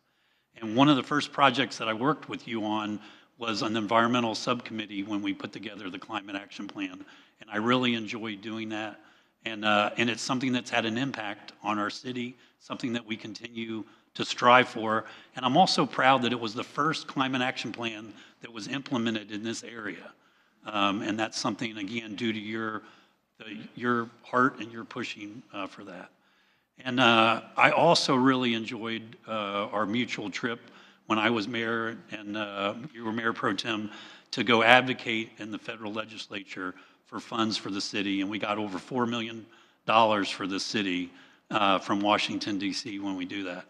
And again, it's been said many times from a lot of the people that presented here tonight, is that your heart is in it for the right reasons. It's not for you to try to have publicity for yourself. It's to help the residents here in Agoura Hills. And just to show how big a heart you have, I have to tell the one story that we have from Washington, D.C. is we were in front of the White House, and we were walking from the White House, and a gentleman approached us, and I thought I recognized him when we started to talk to him, and he said he had just left his job, and he was looking for another job, and she said, well, I hope you find a new job. And I kept trying to hint to Elise who it was.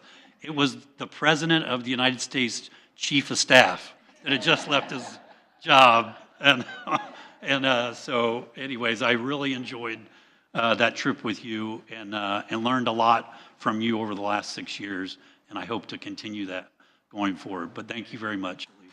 Thank you. Mayor Pro Tem. Thank you so much. Well, we've all heard how wonderful you are and all the wonderful things you've done. I would just like to say, on a personal level, what a wonderful friend and mentor you have been to me. I think you trolled the city looking for people to drag in.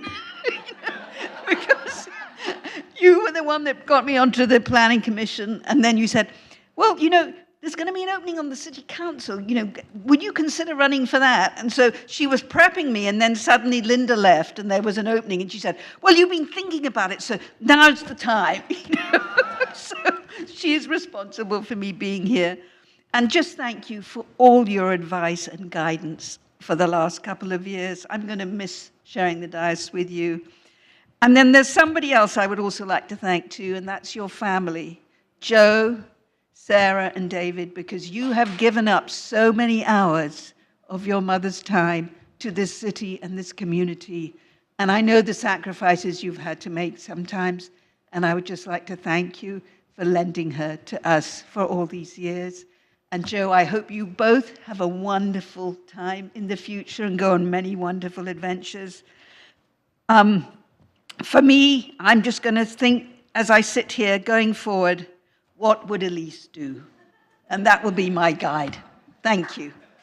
Very nice. Thank you so much. Those are all really beautiful comments. I really appreciate it. I can't tell you how much I've enjoyed working with this council. So thank you. So I'm going to move on with some of my comments. Mine are not nearly as great as Debbie's, but we think so much alike that our speeches actually are very similar. So thank you all for being here tonight. It obviously means a great deal for me to have you be here for this special occasion. I've been around for quite a while, and many of you might be new, so I'd like to start by telling you a bit of history, and it's a little repetitive.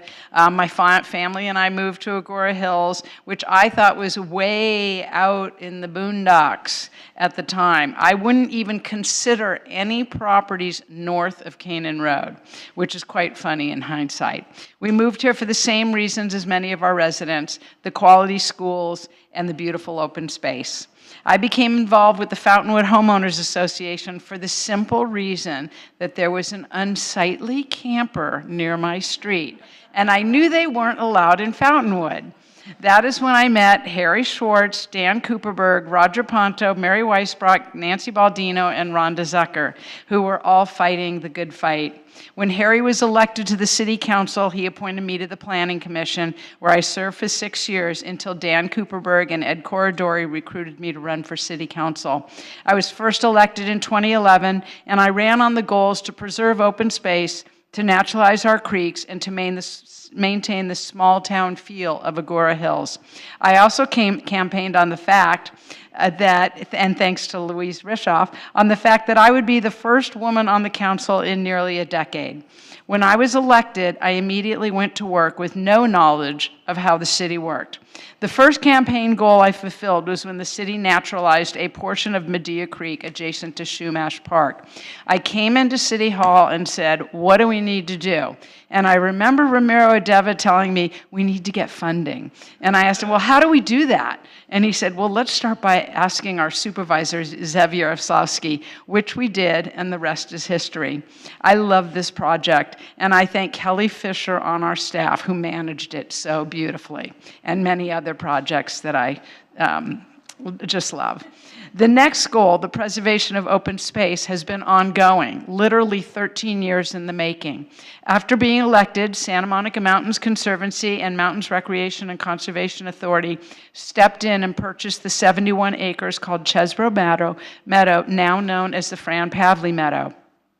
The city acquired a couple of small parcels along the way on the west side of town and then participated with Supervisor Kuehl, Santa Monica Mountains Conservancy, and the state of California to save Triangle Ranch, 325 acres of beautiful habitat. Kudos to our state senator, Henry Stern, and his district director, our own Jeremy Wolf, for getting the money from the governor for phase 4.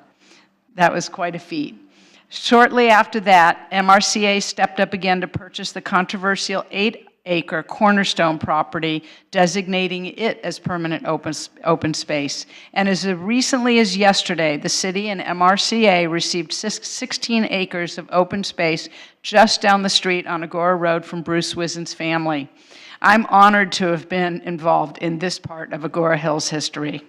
The next goal was to maintain the small town feel of Agoura Hills. I can only measure by conversations between our newly elected Kate Anderson and our residents. Kate walked the neighborhoods, knocked on doors, and she would always report to me about the residents consistently telling her that they love the small town feel of Agoura Hills and they love everything about Agoura Hills, which really made me feel really good about it. And Kate won the election, so I think they're in for a nice treat. As for being the first woman elected to the council in a decade, well, I won, so that goes without saying. But I am extremely proud of bringing so many great women into the fold. Over the years, we brought Linda Northrup, Deborah Klein-Lopez, Penny Sylvester, and culminating with my replacement, Kate Anderson. All of these women have served Agoura Hills with distinction, and I'm honored to call them colleagues and friends. The one promise I was unable to keep was a goal of my 2015 re-election campaign. I promised the residents that when Agoura Village was developed, I would push hard for quality development. Good or bad, not a single development in Agoura Village broke ground in my 19 years of service. With that said, I'm confident that this council will do what it can to ensure quality development along Agoura Road.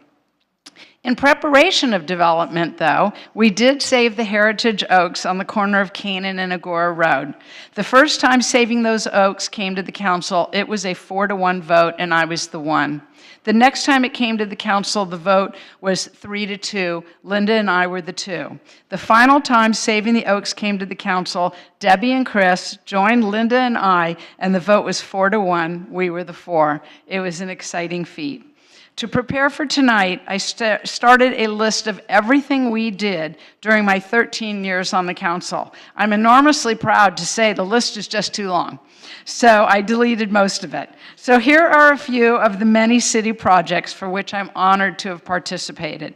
Creation of the Climate Action and Adaptation Plan, creation of and funding for the Bicycle Master Plan, participation in the Wallace-Annenberg Wildlife Crossing, creation of the Landscape Master Plan, design and expansion of the Palo Quemado Bridge, design and groundbreaking for the Ladyface Greenway, defeating the annexation of Agoura Road, enhancing arts and culture in Agoura Hills, and my heart and thanks to the Cultural Arts Council, who has just been amazing.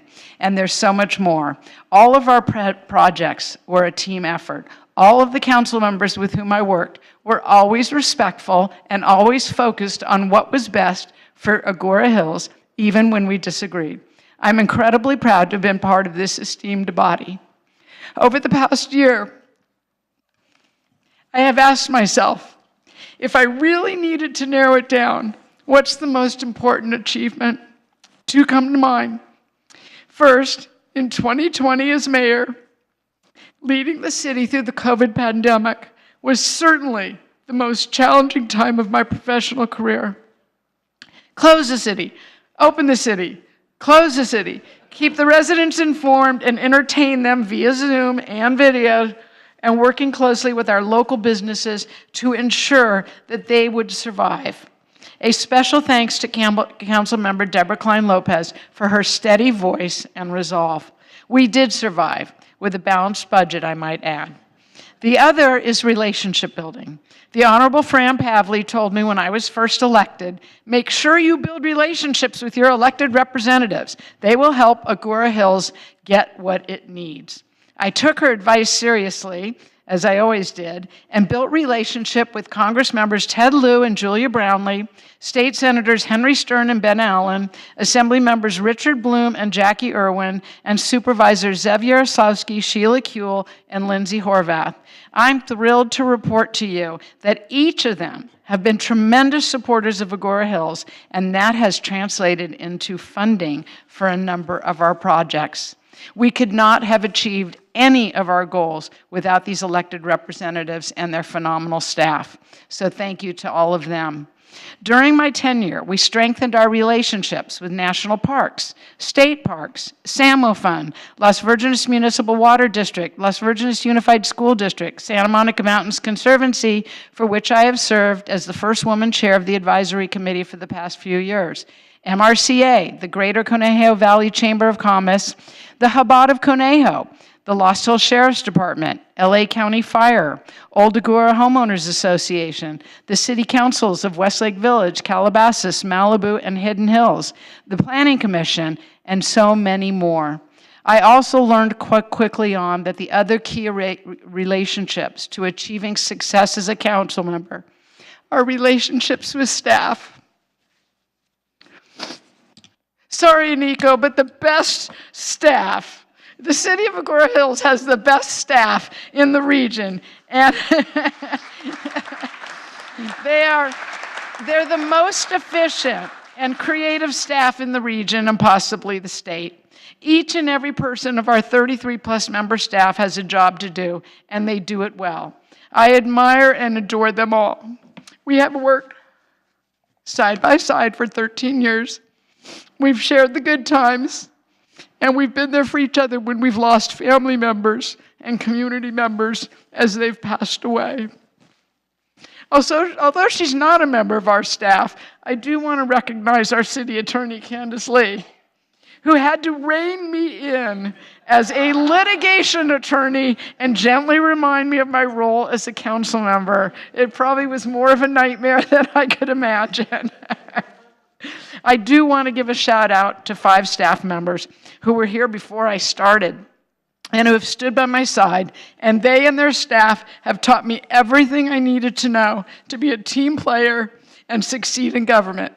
Amy Jones-Brink, Director of Community Services, Kimberly Rodriguez, our City Clerk, Louis Salaya, our Deputy City Manager, Ramiro Ardeva, our City Manager, and most importantly, Nate Hamburger, our City Manager. Thank you for literally everything. I'm very grateful for my family and that they still love me. Too many times to count, I haven't been able to answer the phone because I'm in a meeting. Making plans always revolved around my schedule. I know my children, Sarah and David, are proud of me and are probably secretly happy that now I'll be free to take care of their dogs. My husband, Joe, never once complained about the time I spent at City Hall, the ribbon cuttings, and the many events that we are asked to attend. He's been a very, very good sport, and I thank you from the bottom of my heart, Joe. Now with retirement, I'll be home all the time. Let's see how you like that. Lastly, and certainly not least, are you. I'm grateful to the residents of this great city. You have always been supportive, even when you disagreed with me. Just last week, a resident reminded me, jokingly, of my brilliant idea of putting a pedestrian bridge over Canaan Road, and which the public came out in droves against me. That was fine. I thank you for believing in me and working with me on the issues that matter to all of you. I hope and know that you will stay engaged, and I want you to know that I'm leaving you with a phenomenal city council that will work tirelessly for this great city. With that, I say goodbye and good luck as we all move onward and upward. May you stay happy and healthy and continue enjoying the good life of Agoura Hills. Thank you again for being here.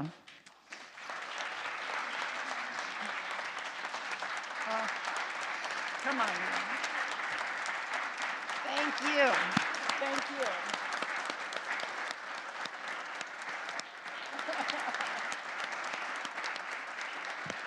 And now we're going to take a short break because we have work to do.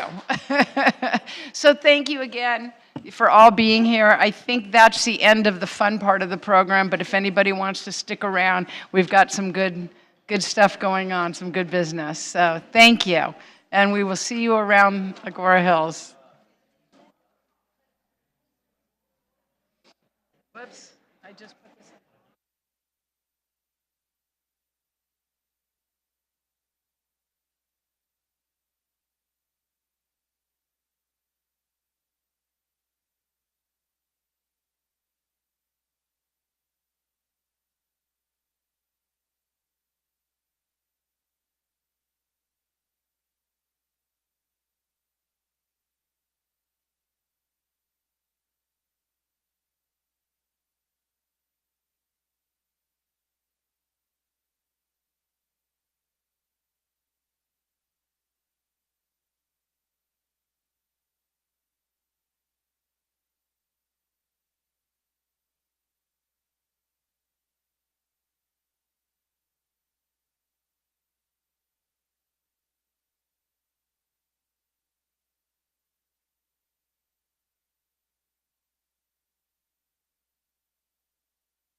Now on to back to the agenda, intergovernmental special purpose committee and departmental reports.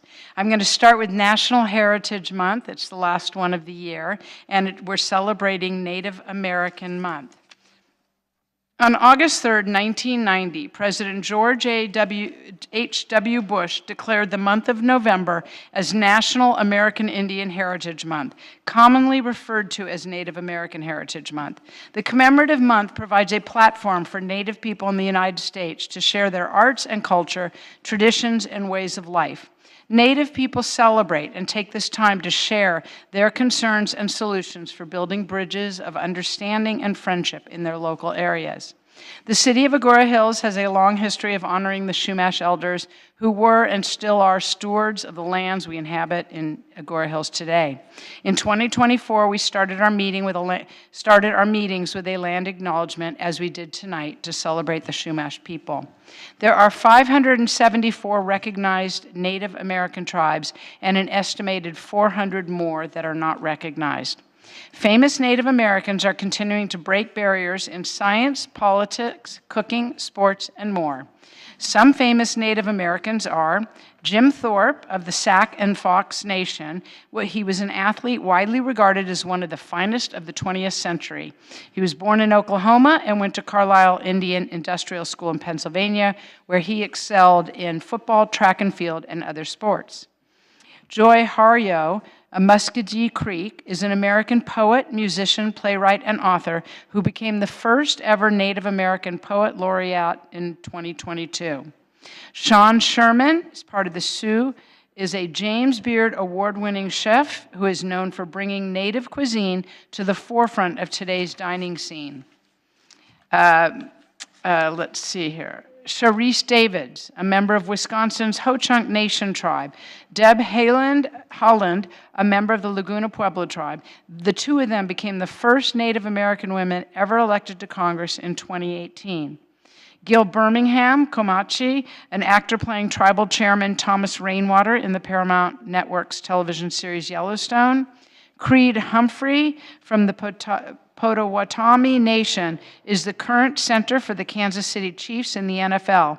In 2022, Creed was selected for the Pro Bowl and was part of the team that won Super Bowl 57. Lily Gladstone, the Pagan Blackfeet, and Nez Perce is an actor who rose to fame for her performance in Scorsese's drama Killers of the Flower Moon.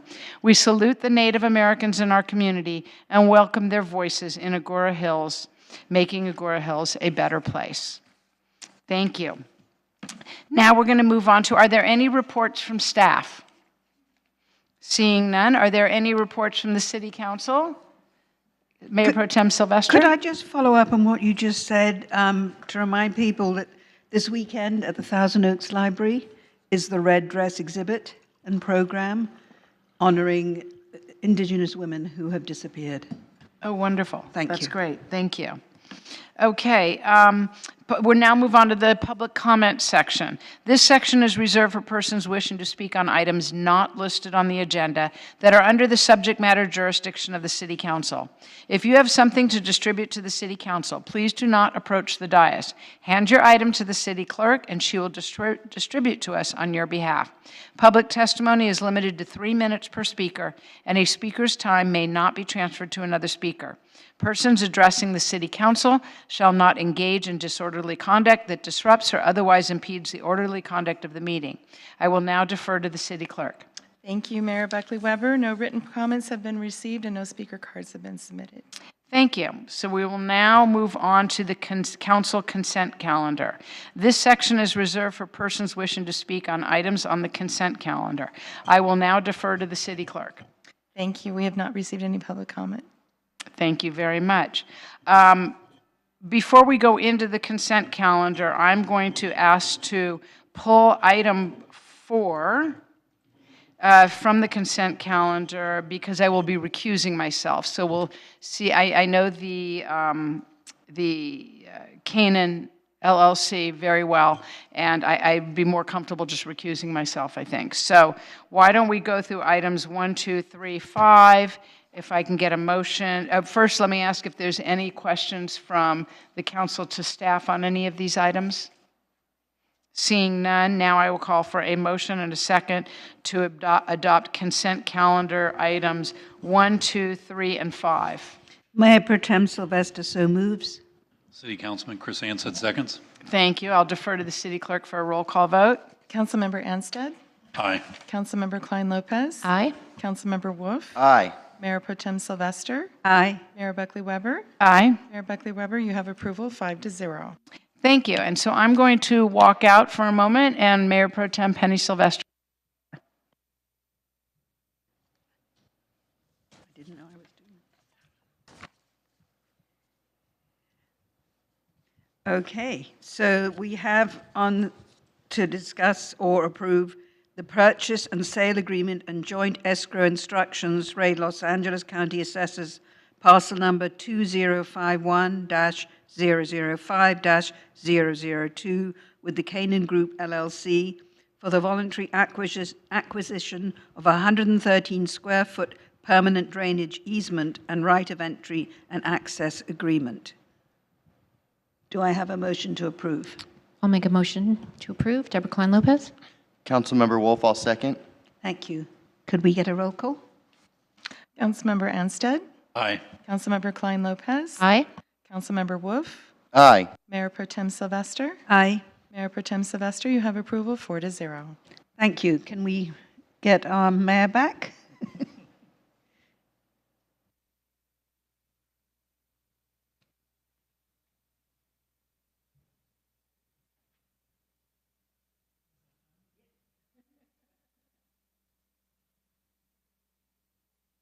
Okay, thank you for that. We'll now move on to the continued public hearing appeal.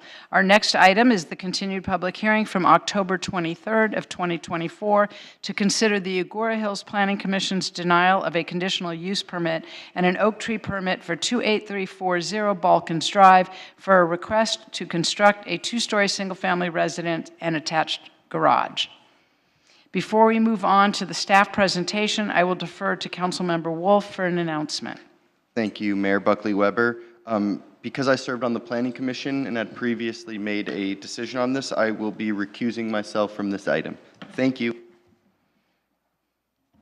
Thank you, Councilmember Wolf. I'll now open the public hearing and defer to City Attorney Lee. Thank you, Honorable Mayor. I'd like to provide just a quick summary as I've provided the summary previously. So as a reminder, we are holding a continued de novo public hearing. As explained, because this is a de novo hearing, the council may consider what the Planning Commission thought about this project, but is not bound to follow Planning Commission's decision. The order of the proceedings this evening will be to have the staff report, then questions of staff, then we will have council disclosure of new ex parte communications, so you don't need to re-report to any ex parte communications previously disclosed. We'll move to the applicant's presentation, and they will be allowed in 15 minutes, followed by council questions of the applicant. Then we will move to the public comment portion of the public hearing, per our usual 3 minutes per speaker, and then the council may ask questions of the public during public comment. We will then turn to applicant's rebuttal, which will be 5 minutes. Then we'll have last call for council questions. We'll close the public hearing, and then we will have council discussion and deliberation. And as previously advised, we would ask the council to explain in detail during deliberation why they can or cannot make certain findings for approval so that staff can prepare the appropriate resolution. Thank you, Mayor. Thank you so much. So now we will move on to, let's see. I'm now going to move on to the staff presentation, and I'll defer to Principal Planner Robbie Nisovic. Good evening, Honorable Mayor and members of the City Council. I'm going to pass it over to our wonderful Associate Planner, Katrina Garcia, for our staff presentation. Thank you, Robbie, and good evening, fellow council members. The item before you tonight is a continued public hearing for a new single-family residence, case number CUP-01533-2018 and OAK-01534-2018. Tonight, I'll quickly go over a brief history of this project, the general information about the site and location, current project description, and some of the changes that were made, the architecture and design, staff's recommendation, and lastly, a list of findings that need to be considered for this evening's decision. So on June 18, 2020, the Planning Commission adopted Resolution 20-1245 that denied the project. On July 1, 2020, the applicant submitted an application to appeal that decision. On August 12, 2020, the City Council held a de novo public hearing to hear the applicant's appeal of the Planning Commission's denial, which was then continued off calendar. The applicant returned on January 24, 2024 with revised plans to address some of the comments, but was continued again to give the applicant another chance to reduce the bulk and size of the residence. The project was scheduled to go back on August 14, 2024, but the applicant requested for an extension to return on October 23, 2024. On October 23, the applicant presented a reduced structure and larger front yard setbacks. The City Council advised that the applicant's conceptual horsekeeping area was not a viable location and asked if it could be relocated. To allow the applicant to make the changes, the council continued the hearing to November 13th, 2024. Just to go over again the location, the project site is located in the RVOAEQ zone on a 1-acre vacant lot on Balkans Drive, which has an average slope of 49%. It contains 24 oak trees, all of which will be preserved as part of the development. During the previous hearing on October 23, staff presented a revised design that increased the setbacks at the front of the house and reduced the length of the house along the street. This revised design also reduced the size of the house from 4,180 square feet to 3,620 square feet. The site plan presented during the previous hearing showed the location of the 2-story residence, the 2 stacked retaining walls at the rear, a low retaining wall at the front to support the landscaped area, and the conceptual equestrian area, which was located up the hill behind the stacked retaining walls. The City Council advised the applicant that the equestrian area was too steep and was not accessible. In response to the council's feedback, the applicant revised the location of the equestrian area to the northwest corner of the lot just left of the house. The corral is set back approximately 5 feet from the proposed septic tank as required by LA County Environmental Health Services. If a barn and tack or hay storage is ever proposed, the location and area of the new equestrian site will be at least 35 feet from the main structure and 35 feet from the street, as required by the city's zoning ordinance. All other features of the site plan remain the same since there were no other changes requested by City Council. The design and architecture remain the same. Sorry, I skipped a slide. This slide shows a side-by-side comparison of the previous equestrian area and the new equestrian area. The code requires that development within the equestrian overlay should designate a minimum of 1,500 square feet for horsekeeping that can accommodate a 144 square foot barn and a 150 square foot tack and hay storage. The decision-making body also has the option to exempt projects from the equestrian requirements if the average slope of the lot is 25% or more. In this case, the average slope of the entire lot is 49%. The previous site was located up the hill south of the stacked retaining walls. It had an average slope of about 38%, with an area of 1,610 square feet. The new site, which is on the left side of this slide, is located closer to the street and adjacent to an existing neighbor's driveway. The average natural slope of the new area is about 15%, with an area of 1,512 square feet, and can accommodate the required barn and tack storage facilities. The conceptual location of the horse structures are 44 feet from the main residence and over 35 feet away from the street. The code requires that they be at least 35 feet from both. Staff also verified with LA County Environmental Health that the corral should at least be 5 feet from the septic tank, which is demonstrated in this new location. Although the equestrian area isn't required to be constructed, this area will be graded as part of the development of the house, so the slope of the new area will be less than 15% after grading. Full development of the equestrian would require grading and building permits for a retaining wall. The applicant was not required to provide these details as they were only required to designate an area. The design and architecture remain the same. Primary color and material is a pale yellow stucco with stone veneer accents on the first floor, front elevation, and black framed windows all around. The second story is set back further by approximately 7 feet than the first story to minimize the visual massing from the street. The front elevation would also have multiple cross gables that vary in height and located on on different planes to create articulation. So with that, staff would like to recommend that the City Council continue the public hearing and consider the following options. 1, affirm the Planning Commission's original decision and deny the project. 2, reverse the Planning Commission's decision and approve the project as presented, subject to the conditions proposed by staff. Or 3, reverse the Planning Commission's decision and approve the project with modifications and/or amend the project's conditions of approval. The City Council's decision would be based on a set of findings which include conditional use permit, hillside, site plan review, architectural review, and oak tree permit. If any of these findings need to be viewed during deliberations, I'll be able to pull them up on the screen. Staff would return to a regularly scheduled City Council meeting with a resolution outlining each of the findings. This concludes my presentation. If there are any questions, I'm available to answer, as is the applicant who can present later. Thank you. Thank you very much. Council members, questions? Let's start with you, Councilmember Anstead. Do you have any questions of staff? I asked questions of staff before the meeting today, and I think I'm good right now. Okay, Mayor Pro Tem. Thank you. Yes, I have 2 questions. You said the question area will be graded now.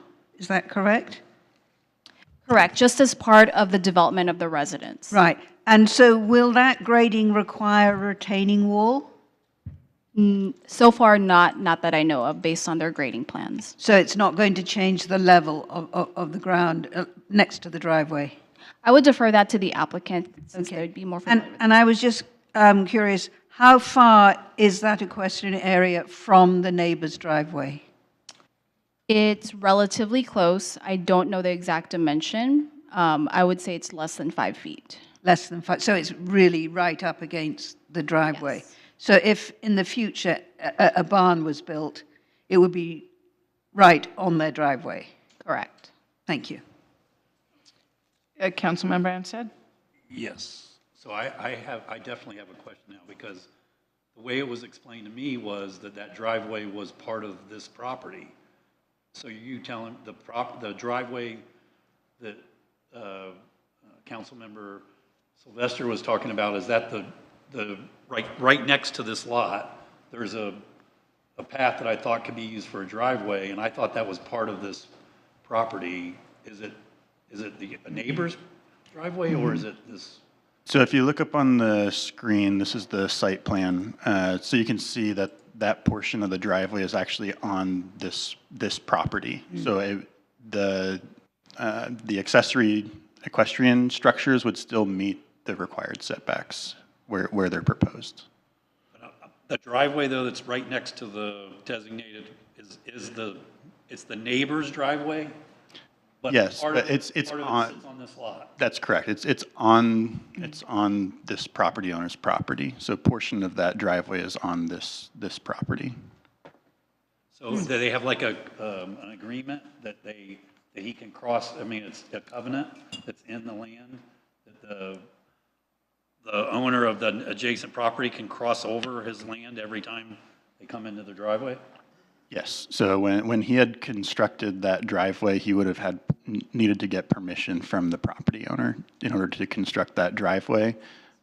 So yes, there was permission from this property owner to construct that portion on this property. So will they be sharing the driveway to access the equestrian area? Again, this is a conceptual equestrian area. Right. So when they come back in the future, if they wanted to propose an equestrian use in that location, they would propose the access at that time, it's one of 2 options. They could come off of that existing driveway, or they could come directly off of the street with a DG pathway. Could you explain DG?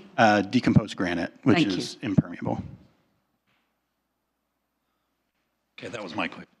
Councilmember Lopez, questions? No, I think my questions were answered.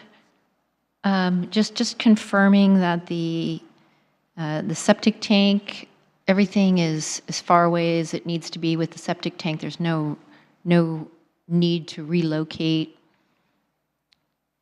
any of that.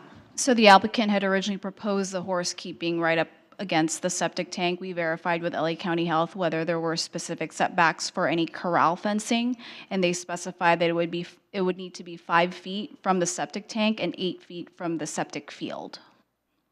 So they changed it to? Correct. Okay, they modified it to fit the code. Correct. Okay, thank you. No, I don't have any further questions. I have a couple of questions. So just so I'm sure that I understood, the area for the equestrian designated area would be graded at the time the house was built, but then I thought you said that they would later have to come for grading permits, or did I misunderstand? Would they get the grading permits in the beginning? So portions of the grading would happen as part of the development of the house. So that portion of the lot will be, portions of it will be graded during the construction of the house, but as it is, naturally contoured right now, it's at roughly 15%. Even after the construction of the house and the slight grading to level off the slope a little bit, you would, if they wanted to construct their equestrian area, it would have to be less than 10% slope, which may require some retaining walls, which we've estimated to be roughly 3 to 5 feet. Okay. Would that kind of a grading permit just be over the counter, or would they have to go back to the Planning Commission? It would be over the counter since we've already approved the conceptual, or we would have already approved the conceptual equestrian area. Okay. And then as a follow-up to the county's comments, did the county say that they would approve this, where the equestrian area is located, or did they just give you the boundaries? They gave us the boundaries, so part of the conditions of approval of this project would be that they return back to environmental health to acquire the approval. Okay, thank you. I have no further questions. Anybody else? Okay, then what we'll do now is, does any council member have any ex parte communications to disclose? I do. I was in Old Agoura this weekend, and I had a chat with Serena Nuzzi. Not so much about this particular project, about the project, but it started with how big is your house and how big is your horse area in the front, and it kind of went on from there, but we did discuss it, and then I sent her the staff report so that she could read about it and decide whether or not she wanted to come tonight. So that's the communications that I had with Serena. And other than that, let's see. If no one has any others, then the public hearing is open, and I will now defer to the applicant. Mayor Buckley, yes. I just want to make sure, that briefly you and I discussed this at the thing yesterday, just the two of us, but we had briefly discussed it, so I wanted to make sure that was... That's fine, and we have not discussed it with anyone outside, any other council member, so that there's no Brown Act. Okay, so the public hearing is open. I'll now defer to the applicant, and Mr. Agoura, you or your representatives will have a total of 15 minutes for your presentation. Please adjust the microphone and watch for the red light on the podium. The city clerk will let us know when 1 minute remains on the timer so that you may wrap up your comments. Thank you so much, Mayor Buckley Weber. Firstly, I want to thank you for all your service to the city. Unfortunately, I don't live here. I lived in Thousand Oaks from '79 through 2004, and then we moved to San Francisco area for personal family reasons and moved back here, and the plan was to move back to Agoura Hills, build a home, and that'll be a retirement home and home forever. And I think we are making progress. That said, so you've seen some of the slides in October 23rd presentation, so I'll just kind of go quickly through them. Next slide, please. So in January 2024, we redesigned the home to 1-story front, 2-story back, and in October 2024, we had reduced the size of the home by 15.5% and reduced the depth of the home and the backyard so we can push the house away from the street and reduce the height of the home to reduce the overall appearance and mass of the home. What we've, in the October 23rd meeting, the question came up of the equestrian area. Even though we don't plan to have it in our lifetime, any equestrian activity on our property, but we don't know in the future, somebody else may inherit it or do something else with it. So it needs to have the accommodation of horse area in a proper place that is functional, usable, and I would expect that too. So to bring you to this point as the last 2 points, one is the equestrian area now is slightly over 1,500 square feet, and the corral area would be as planned, 24 by 48 feet, and the hay and tack room and the barn would be 12 feet by 15 feet each. The requirement is that the hay and tack or barn be 35 feet from the street and 35 feet from the structure. So currently the way it is planned, it's 43 feet from the home, the corner of the home to the closest corner of the barn or hay and tack room would be 43 feet instead of 35 feet as required. The last point, as I mentioned here, is currently as is without building or grading for the home itself, the average slope of that area where the horse area is planned is 15.55%. But what will happen is we have to grade the lot for the house itself. So the side yard, the way requirement is, it has to be sloping away from the house at 2% slope level going out, and it has to be usable and be at the same level as the house. So after grading for the home and the yard, side yard and the front yard, the average slope of the horse area would be 5.55%, and of the corral itself will be 2.03% as it stands right now. So yes, there would be some, if somebody were to apply for permit to actually put the horses up there, some area, the rear area where the barn and the hay and tack room would need or may need some grading. In my calculations and looking over it, it would not need any retaining wall in the back, because currently as it is, it'll be 5.55% slope after grading for the house. So I understand that it would not need any retaining wall in the back. There are retaining walls behind the house, and that is to provide space, and is required by the city engineering that there be a gap between the structure and the slope of minimum 15 feet. So that's what is kept for the backyard right now. Next slide, please. This one I went through last time. The previous, back in January, was the upper structure, and the currently planned is the lower structure, which you can see is smaller in height and smaller in width, and they are on the same measurement scale, just for a reference. Next slide, please. I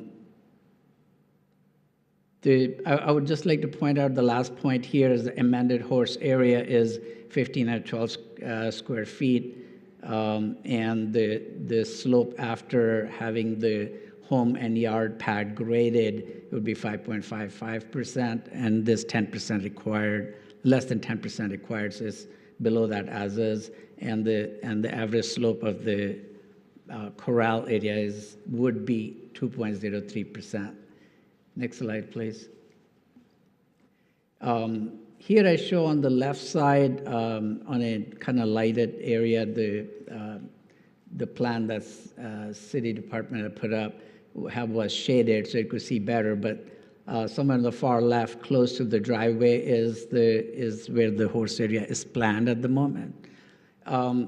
As you can see, the vertical line there and then going at an angle is where the property line is. So actually there's an easement for the neighbor's driveway, and it would be sitting next to the driveway, and there would be no further grading or retaining walls required to separate it from the driveway. Driveway already has approximately 3 feet of retaining wall as when they built their driveway over there. And so it would be sitting higher above their driveway, not next to the driveway. And there's a drainage plan west of the horse area as planned. And then is the retaining wall, and then is the driveway, which is again on our easement. So the property line goes much farther beyond their driveway that is on our property as an easement. Next slide, please.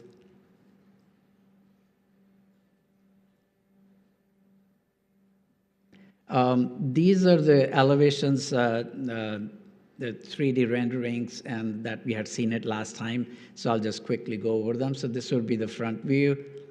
Next slide, please. This would be the rear view. The next slide, please. This would be the east view, and the next one would be the west view. And I do want to point out that all these renderings are done to the scale. So the height of the house now would be approximately 31% of the height of the hill behind us, 31%, less than 1/3. Previously it was 1/3, now we reduced the height of the home, so it's now is 31%. Next slide, please. And last time I'd gone through this one too, is most of the home in the neighborhood, in that enclave of Lapworth, Balkans, and Fairview is all the homes, almost all the homes, except 2 of them, are all larger than 3620 square feet. And the only thing I want to point out is that there is no home built smaller than proposed home in last 54 years. So this would be the smallest home built in that enclave of about 30 homes. That would be the smallest home built in the last 54 years, since 1970 till today. Next slide, please. I think that's all I have. Thank you so much. And I would entertain any questions if you have. To address Councilman Ansted's question about the average slope, as I addressed, is 5.55% after grading for the home. Correlated is 2.03%. It does stay away from the neighbor's driveway. Neighbor's driveway does have a 3-foot retaining wall, and then there's a drainage, and this would be sitting approximately 5 feet from the drainage. And our property, as I said, does go over onto the other side of the driveway. Anybody else has any questions? Any questions for the applicant? Okay, thank you, Mr. Aurora. Thank you. Before we move on to, let's see, I'll now defer to the city clerk for any public comments. If you have something to distribute to the city council, please hand it to our city clerk and do not approach the dais. Public testimony is limited to 3 minutes per speaker, and a speaker's time may not be transferred to another speaker. Thank you. We did not receive any written public comments. We do have speaker cards. Brant Turner, followed by Lori Turner.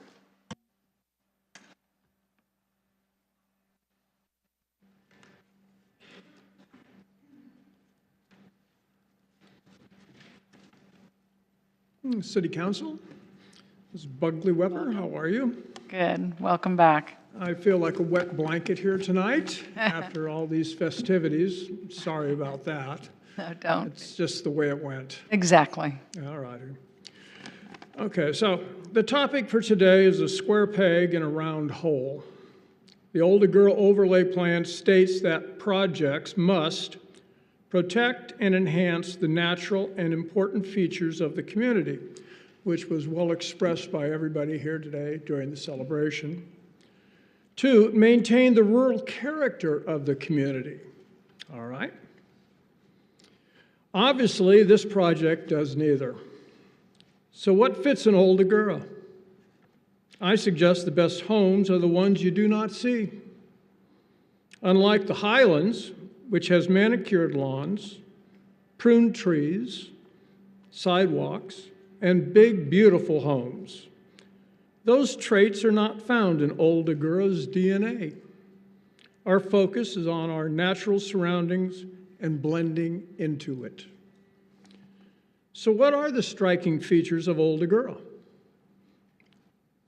Old oak and tall eucalyptus trees, open space, horses, goats, sheep, chickens, some llamas, a pig that finds its way home at dinner time, and of course a few donkeys. What you really do not notice are the homes. So once again, to put a finer point on it, our best homes are the ones you do not notice.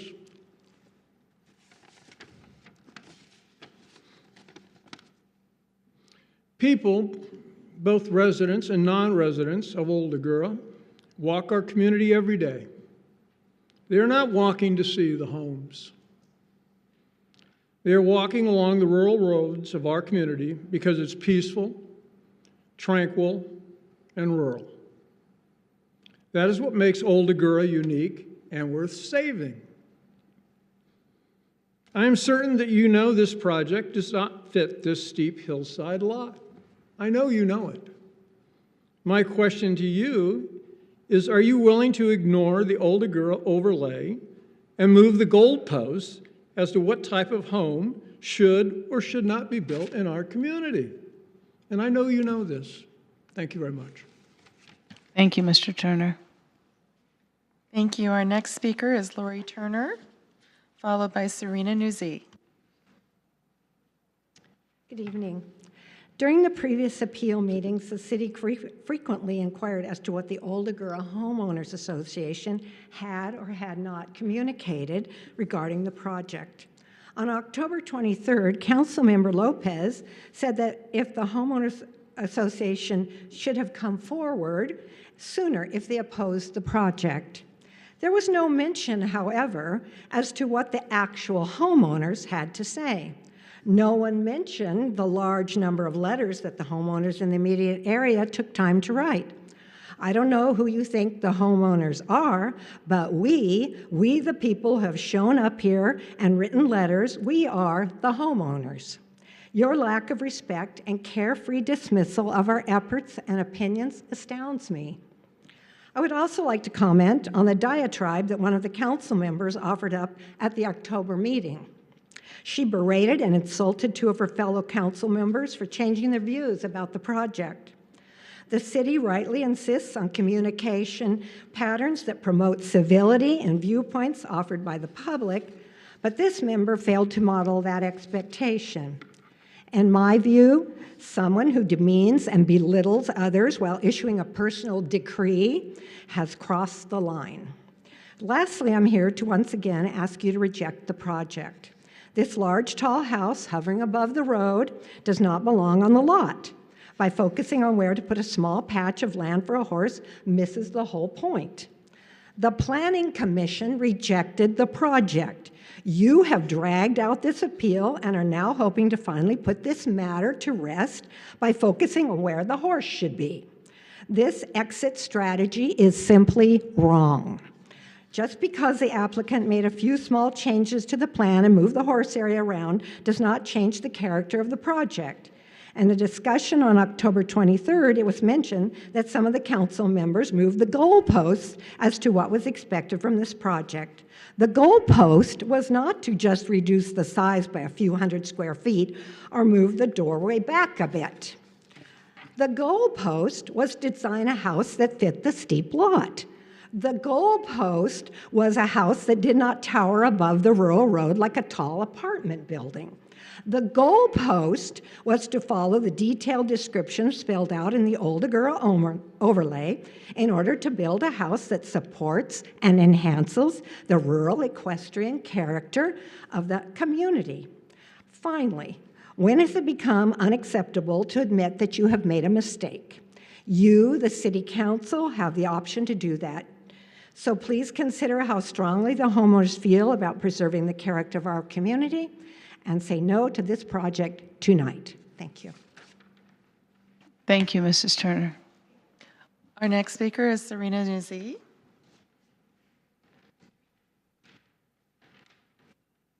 Welcome. Oh, Elise, you will always be Madam Mayor to me, and the rest of you have some big shoes to fill going forward. I happen to agree on the architectural points that the Turners made, but tonight I'm here to talk about horses. Agoura has a long history with horses and livestock, from Spanish mission routes and stagecoach stops to early homesteaders, farmers, and the Hollywood cowboy. Old Agoura has held on to its equestrian roots.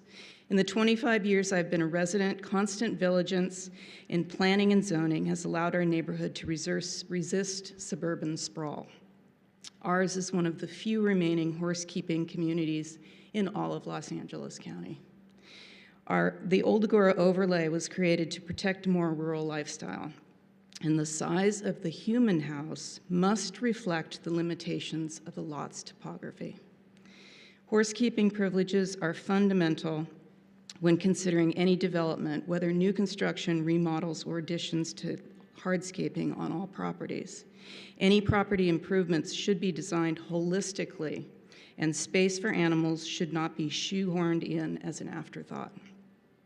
After decades of preservation, it would be a shame to allow property developers any variances from the overlay requirement of upholding practical equestrian use. Practical, by the way, goes well beyond square footage and slope calculations on paper. You must consider access for hay delivery and manure disposal, proximity of structures to compensate for dust and flies, drainage and erosion, landscaping with trees that will mature and interfere with or dissuade future use. And I notice there are several olive trees that are proposed in the landscaping plan. I have some other questions. First, I don't see the condition for the horse trail construction on the Balkan south side as stipulated in the Trails and Pathways plan for Old Agoura. There was mention of a septic tank, but I also don't see a leach field and where that would go. In addition, a double-sized leach field as a backup plan. And so if you build or grade and put all of that infrastructure in, and then you want to go back and grade a horse area, that would preclude it from being built. So that's my concern. I understand that people move to Old Agoura for reasons other than equestrian, but do not open the door to urban creep and deny future residents the ability to keep horses and livestock in Old Agoura. Your decision tonight must consider the many rural lifestyle-seeking homeowners over any one person who proposes otherwise. Thank you. Thank you. I have a question. Can you explain to me what you were just saying about the double leach field or the backup leach field? It's my understanding that there is a septic tank that's constructed, and then there's a D-box that goes out and creates a flow of the liquid overflow that goes into natural ground that cannot be compacted or disrupted in any way. And so in the event that that first leach field fails, I've always been told that you had to have a second area of equal viability set aside to connect to. Thank you. I don't know what's proposed for this lot, though. Thank you. Any other questions for Ms. Nuzzi? No. Thank you for coming. Okay, then let's see. Is that the end of the speakers, Madam Clerk? Yes. Okay, great. So now I'll defer back to the applicant, and you have 5 minutes for referral. For rebuttal, I'm sorry. Can you put up the slides, please? The second rendering would be the best.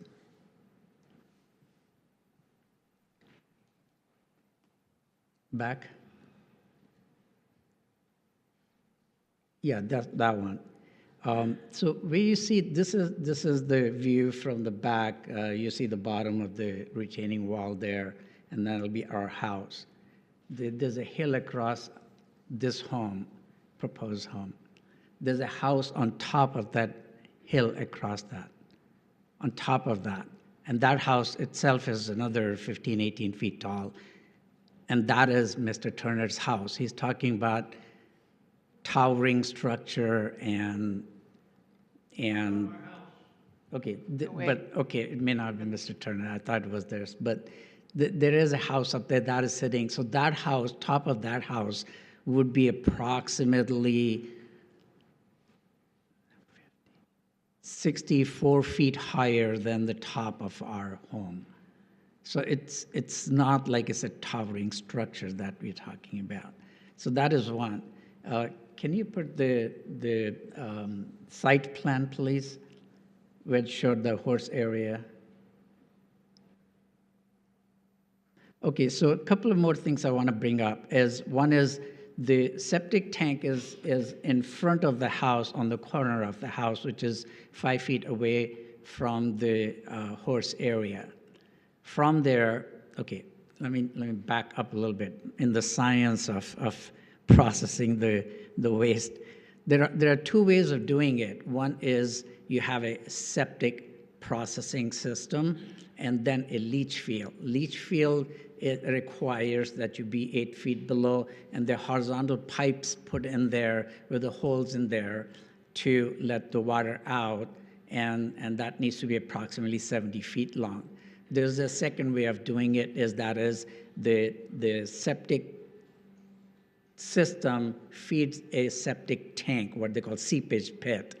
And those tanks are approximately 6 feet diameter and approximately 25 feet deep. And there are two of them. Those you see the circles up there.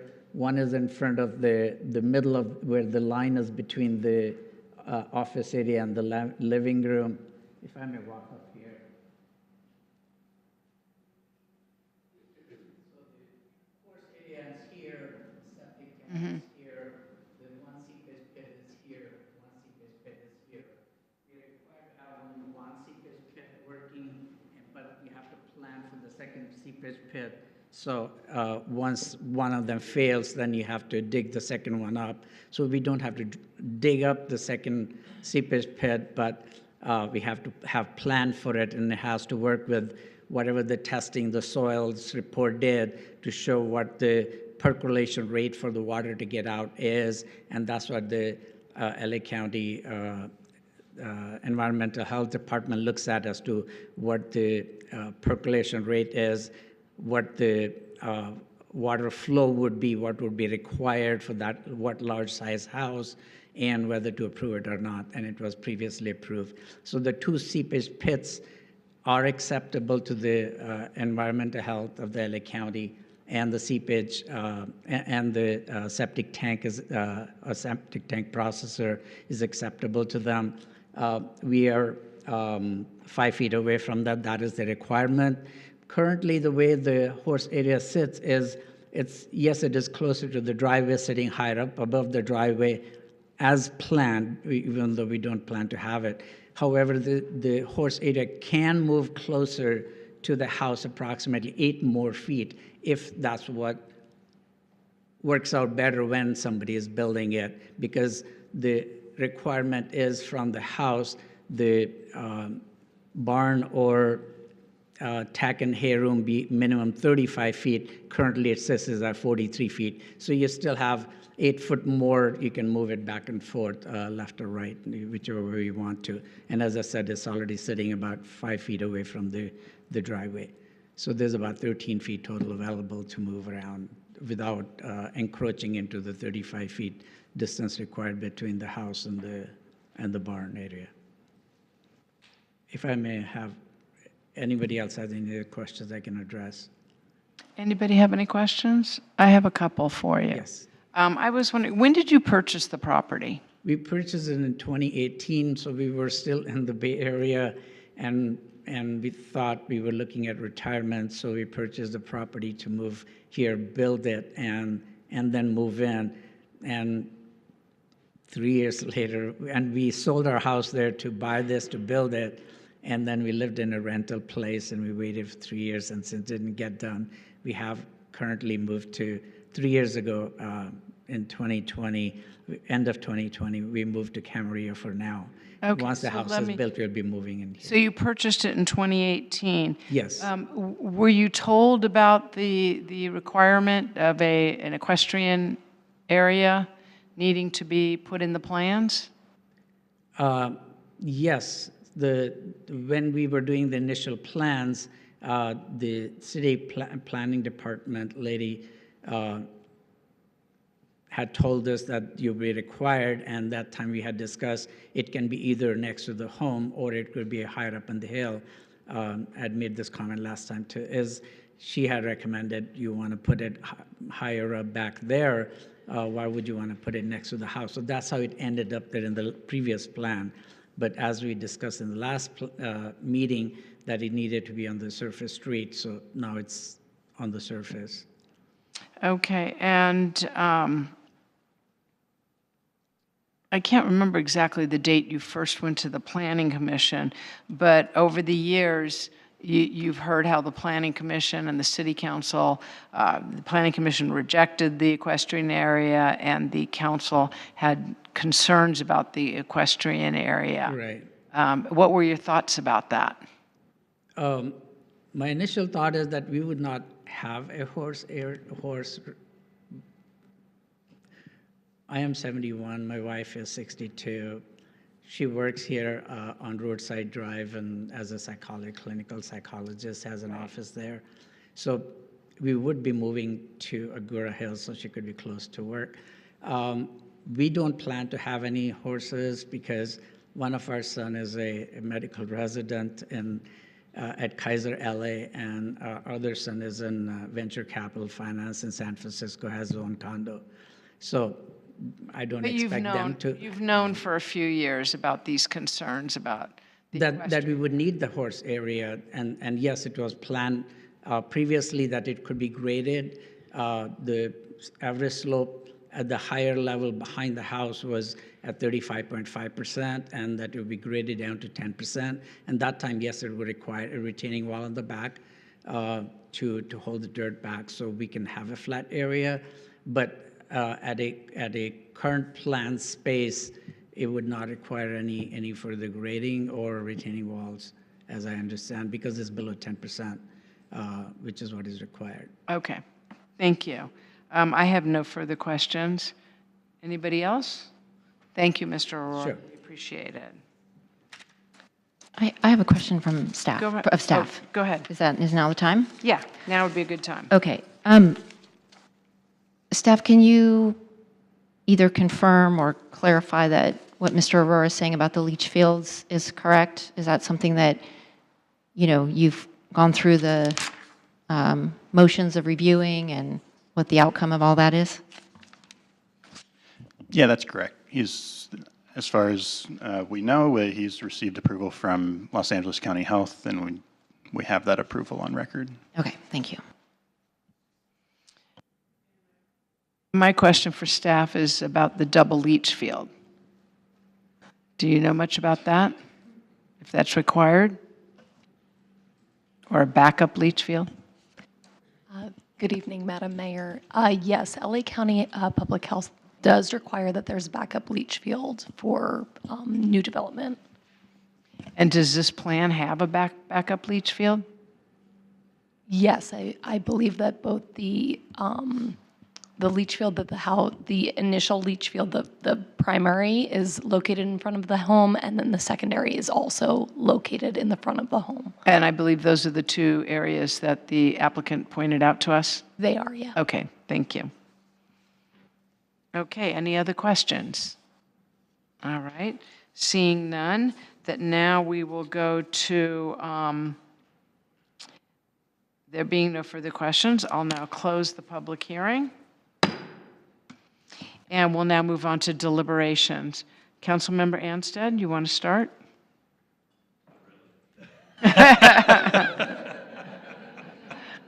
Okay, Mayor Pro Tem, would you like? But you will. Okay, he'll start. This is definitely a very difficult decision. I mean, that's why it's taken us so long. There's been issues with the house, there's been issues with the horse area, and there's been issues with just trying to meet the overall spirit of the Old Agoura overlay. And I take very seriously I want to make sure, let any residents that are here tonight know, I take that very seriously. I mean, there's been other votes that we voted on for other projects that I felt definitely did not meet the character of Old Agoura and voted no for those projects. And this project, the issue that I last had with it was the equestrian area, and he has moved the equestrian area. I think it's still a very close call on this equestrian area. I think you've kind of, I agree, he's kind of just like stuck it in there and made it, tried to fit this project. And and he's admitted that he's never really going to use it as a horse area. And so I don't know if it's really meeting the spirit of the Old Agoura overlay, but I'm still inclined to right now move forward and approve the project reluctantly, majorly reluctantly, because I feel like he does technically meet all the requirements, at least in my view right now. But I still would like to listen to what my other council members have to say about the subject. But that's my feeling right now, and I think it is a very close call, because it is kind of I feel like we're like into this technical thing. Like he technically this meets it, but I don't think it necessarily meets the spirit of why we have the Old Agoura overlay in the first place. But so that's where I am on the issue right now. Thank you. Mayor Pro Tem? At this time, am I just making general comments rather than specific? Well, it's deliberation, so Right. we're going to want to know what your thoughts are. Okay, my thoughts are that I have not changed my opinion since our last meeting, that I just do not feel that it belongs. It's a beautiful home, and in another place it would be lovely, but I just don't feel it belongs here. Okay. And you laid out a whole slew of general plan or Right. I mean, municipal- that's why I was so you're saying- incorporating those into these. Yes, I mean, do you want Okay. me to talk? Oh, no, that comes later. No, you don't need to repeat it. It's all in the record. Okay, thank you. you. Thank you. Councilmember Klein-Lopez. Thank you. First, I want to just address a few of the comments that were directed at me. I want to clarify that the Planning Commission rejected a different project. They rejected a bigger project. It was larger, it was closer to the street, and it had a greater impact on the land. Mr. Aurora appealed it, and with that same project that our Planning Commission rejected, we had 2 council members on this board who are still sitting here ready to approve it as it was, bigger, closer, and more impactful. So when they change their mind, I not only have a right to ask why, I have a responsibility to ask why. 2 of us at that meeting didn't approve the project at the time.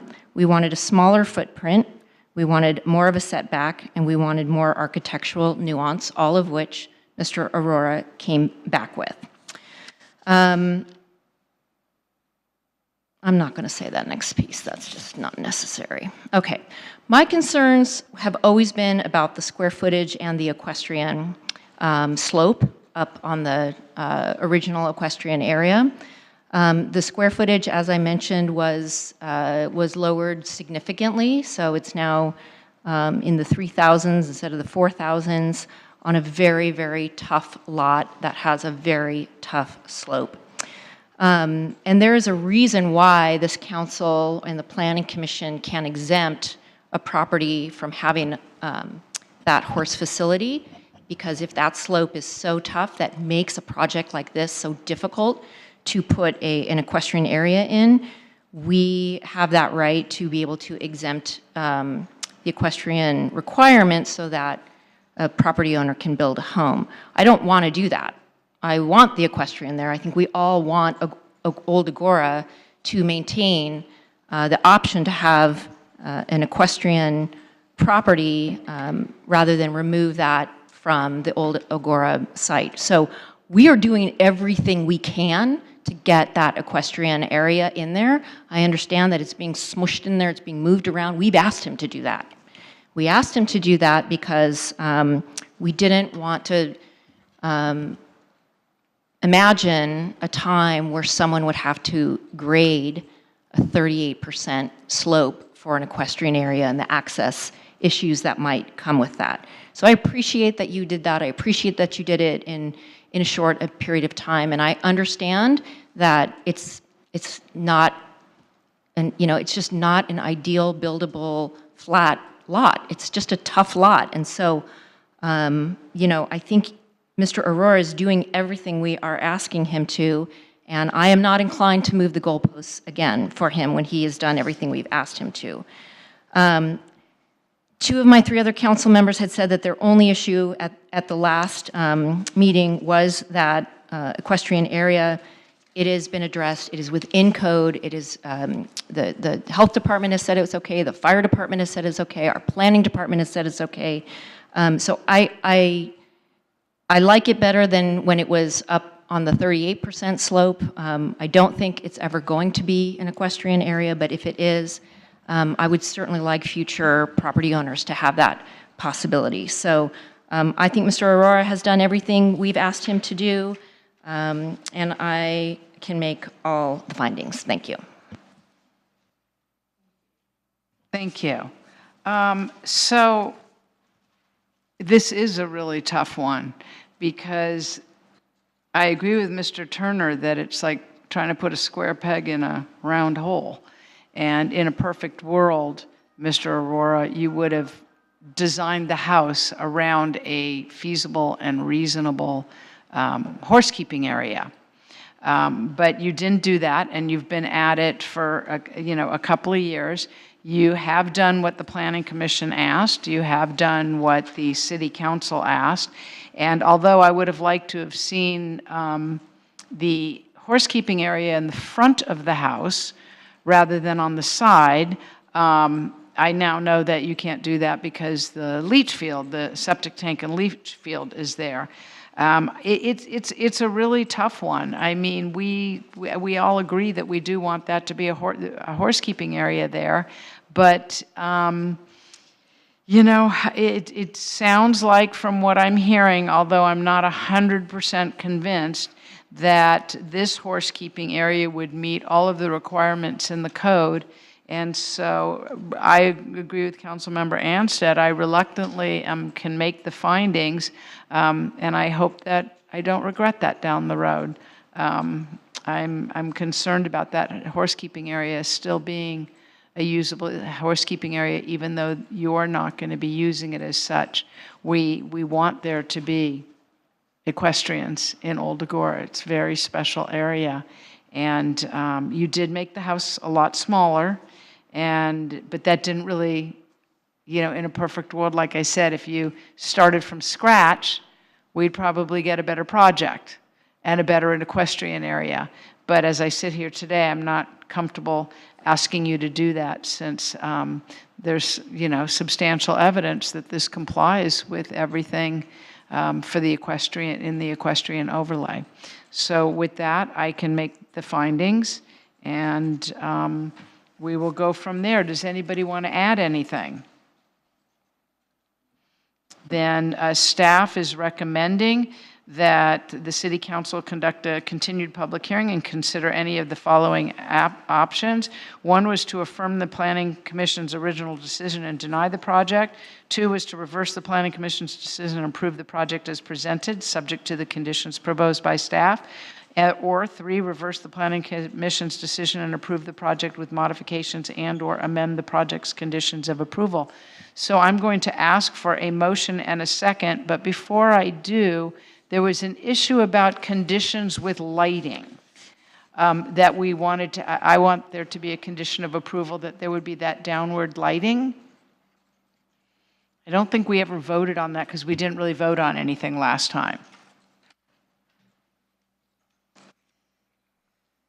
So I don't remember. We're double checking on that right now. I believe it's in there already, but let it. It wasn't in October because in the staff report it said, it recommended that we do that.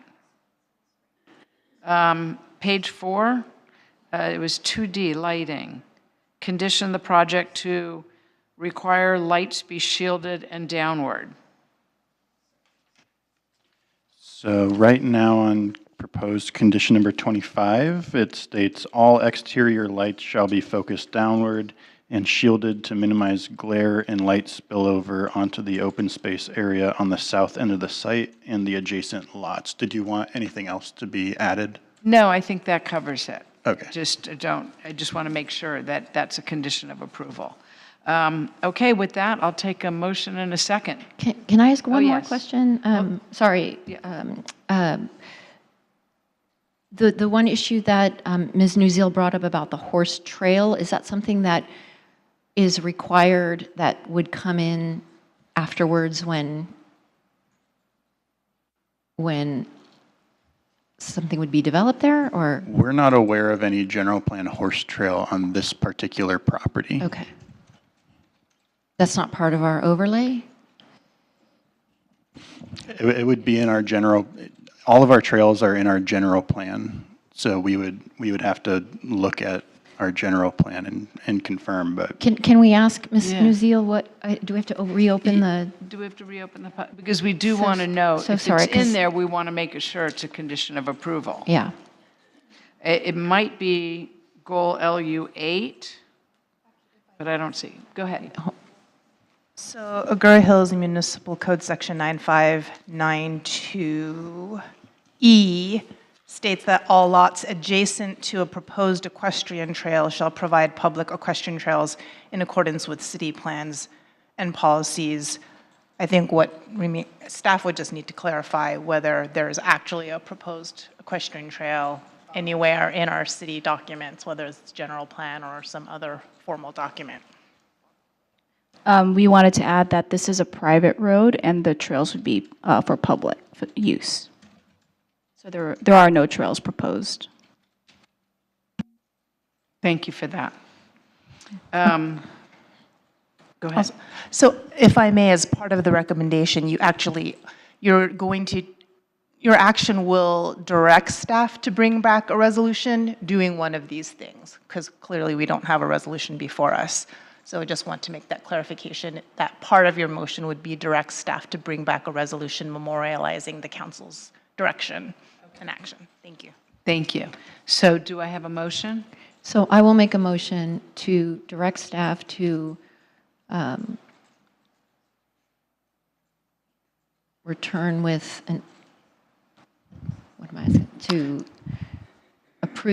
to reverse the Planning Commission's decision and approve the project with modifications, and the project's condition of approval, and what else am I saying? And come back with. That should do it. So the modification being the modification as proposed by the applicant tonight, the item that they brought tonight, the revised site plan. Correct. Okay. Well, and the modifications from the October hearing. Well, I think or that's built before into, so all of his modifications previously are built into the new plan. This plan. Yes. And the only changes are the equestrian. Correct. And then the downward lighting, I don't know if we need to spell that out. It sounds like it's in there now. Okay. And so. So just to be clear, the current plans before the council, if staff can clarify, it does reflect the new equestrian area, correct? Mm-hmm. Yeah. That's correct. Correct. So it sounds like you are inclined to go with option 2, which is direct staff to bring back a resolution reversing the Planning Commission's decision, approving the project as presented this evening. Subject to the conditions proposed by staff. Bingo. Do I have a second? Councilmember Anstead seconds. Thank you. Can we get a roll call vote? Councilmember Anstead? Aye. Councilmember Klein Lopez? Aye. Mayor Pro Tem Sylvester? Nay. Mayor Buckley Weber? Aye. Mayor Buckley Weber, you have approval, 3-1. Thank you very much. Okay, and now, moving on, we need to get back Councilmember Wolf.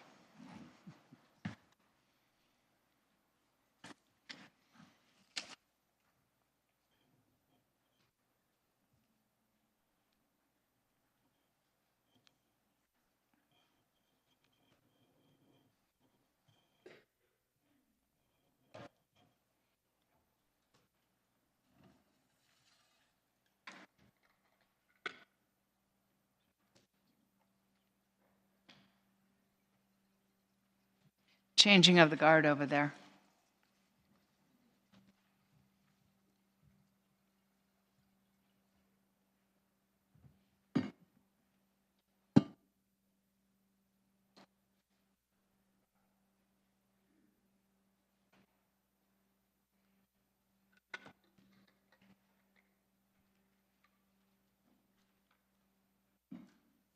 Maybe Councilmember Wolf went home. Here he is. Bravo.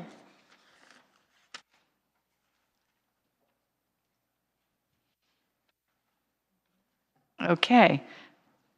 Do I need to wait for Nate? I don't think he'd want us to. But. Okay. We're going to move forward without the city manager. He should be back in a minute. Our next item is a discussion to waive full reading and introduce ordinance number 24-477, adding a new Part 10 to Chapter 3 of Article 5 of the Agoura Hills Municipal Code regarding requiring all food facility vendors to use reusable foodware for dine-in operations and compostable foodware for takeout services, and finding that this ordinance is exempt from the California Environmental Quality Act. I will now defer to Public Deputy City Manager Louis Celaya for the staff presentation. Thank you. Good evening, Mayor Buckley Weber and members of the council. This evening, staff is pleased to present the proposed reusable foodware regulation ordinance. Also present this evening is the city's solid waste consultant, Kim Nielsen, from Solid Waste Solutions. So, provided an outline for this evening, staff will be providing a brief review of the purpose of this proposed ordinance. We will present elements of the proposed ordinance. We'll show some examples of compliant non-reusable foodware and foodware accessories. We'll also show some sample costs for compostable products versus plastics. And we'll talk about next steps and, of course, questions.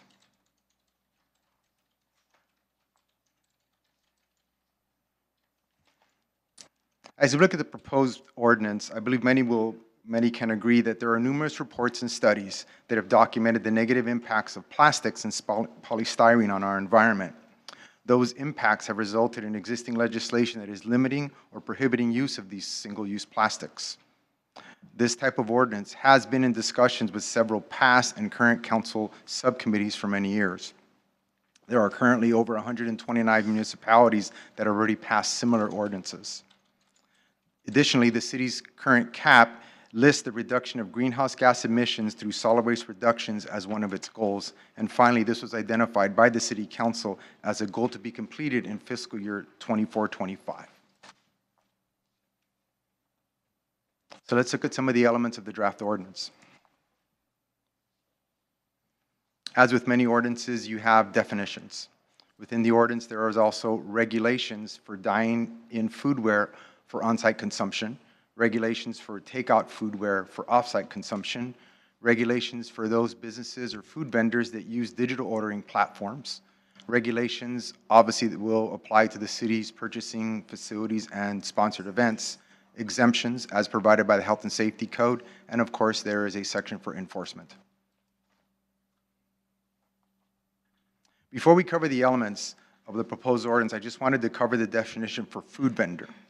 As you can see, the definition covers a variety of businesses, as is defined by the Health and Safety Code, and it does not specifically target restaurants. So we're looking at any type of business that sells or provides food or drink. The subcommittee felt this ordinance at this time should focus on businesses that are defined as food vendors. This ordinance will establish regulations for dine-in foodware for on-site consumption and requires food vendors to use reusable foodware and foodware utensils, allow other compliant non-reusable natural fiber foodware accessories like the napkins that you see that are kind of brown in color, your straws that are kind of the sugarcane straws, the paper straws. Offer condiments in reusable containers, and also shall not permit the distribution of foodware or accessories made of expanded polystyrene or EPS. The ordinance will also establish regulations for off-site consumption and require food vendors to provide takeout in reusable foodware or compliant non-reusable items, again, such as your new clamshell containers that are made of natural fibers. Provide other compliant, non-reusable foodware accessories made of natural fibers, once again, kind of the napkins that you see, the paper straws, or other types of foodware accessories. Use takeout bags made of paper or reusable materials. And again, not permit the distribution of foodware or foodware accessories made of EPS. The ordinance will also regulate food vendors who use digital ordering platforms. Where a DOP is used, the platform must include a statement that a compliant, non-reusable foodware and foodware accessories, single-use condiments will be only offered upon request. If the food vendor uses a third-party digital ordering platform, the food vendor shall customize its menu list with a list of available compliant, non-reusable foodware and foodware accessories. The proposed ordinance also regulates activities at our city facilities, events, and operations. And like our business partners, the city will use reusable foodware and foodware accessories where food service is involved, and all city-sponsored events will also use reusable foodware and foodware accessories or compliant, non-reusable foodware. There are exemptions as required under the State Health and Safety Code. They are included in the proposed ordinance, and the exemptions apply to prepared packaging that's prepared outside the city. Primarily that's done because the city doesn't, unfortunately, cannot regulate what comes from vendors that are, like, let's say, a market that is utilizing a vendor from outside the state and is bringing in. That's a difficult thing to kind of regulate. So most agencies that have passed similar ordinances do provide this exemption. It's just a very difficult thing to try to ask businesses to use their distributors to not make sure they include things such as EPS. Additionally, the three types of facilities you see listed on the screen: healthcare facilities, residential care facilities, and public and private school cafeterias. Additionally, where the use of EPS or non-compliant foodware or foodware accessories will be allowed is when it's done to preserve public health safety due to either an emergency or a natural disaster. As with many of the proposed ordinances, there is an enforcement element. Technically, enforcement would begin 30 days after the adoption of the ordinance, but based on the subcommittee's agreement with staff's recommendation, there will be a 1-year grace period before the enforcement begins. This is based on what other agencies who have passed similar ordinances have allowed, and it also allows the businesses to utilize any existing supplies and materials that they have now before the ordinance enforcement goes into effect. Violations result in written notifications for first and second offenses, and with third violations resulting in fines, as you see on the screen. As a reminder, enforcement is kind of complaint-driven. We're going to utilize kind of the standard we've been using is it's complaint-driven versus proactive. This does not mean that if staff receives a report or if we happen to be on site somewhere and we see a violation, that we will not address it. It is something that we will be active in that sense. We're not just going to walk into a business and all of a sudden if we see it and we go, oh, they're not even trying, we are going to address that issue. We wanted to take a moment to show you a few examples of some compliant reusable foodware and foodware accessories. So as you see there are various types of straws recommended. They can be the glass variety, the stainless steel, kind of the bamboo that you see. With respects to the single-use stirrers, you see the items that are made out of wood, bamboo, or edible, such as cane sugar, and then also the reusable cutlery, such as the bamboo or the metal that you see there. In our discussions with kind of waste management and other providers, with respects to the cup that's on the screen, the best cup is going to be a cup that is made of kind of a natural fiber, kind of a paper material. Right now, because there are some plastics that have a big green label that says this is compostable, technically they do compost, but they do not break down fast enough.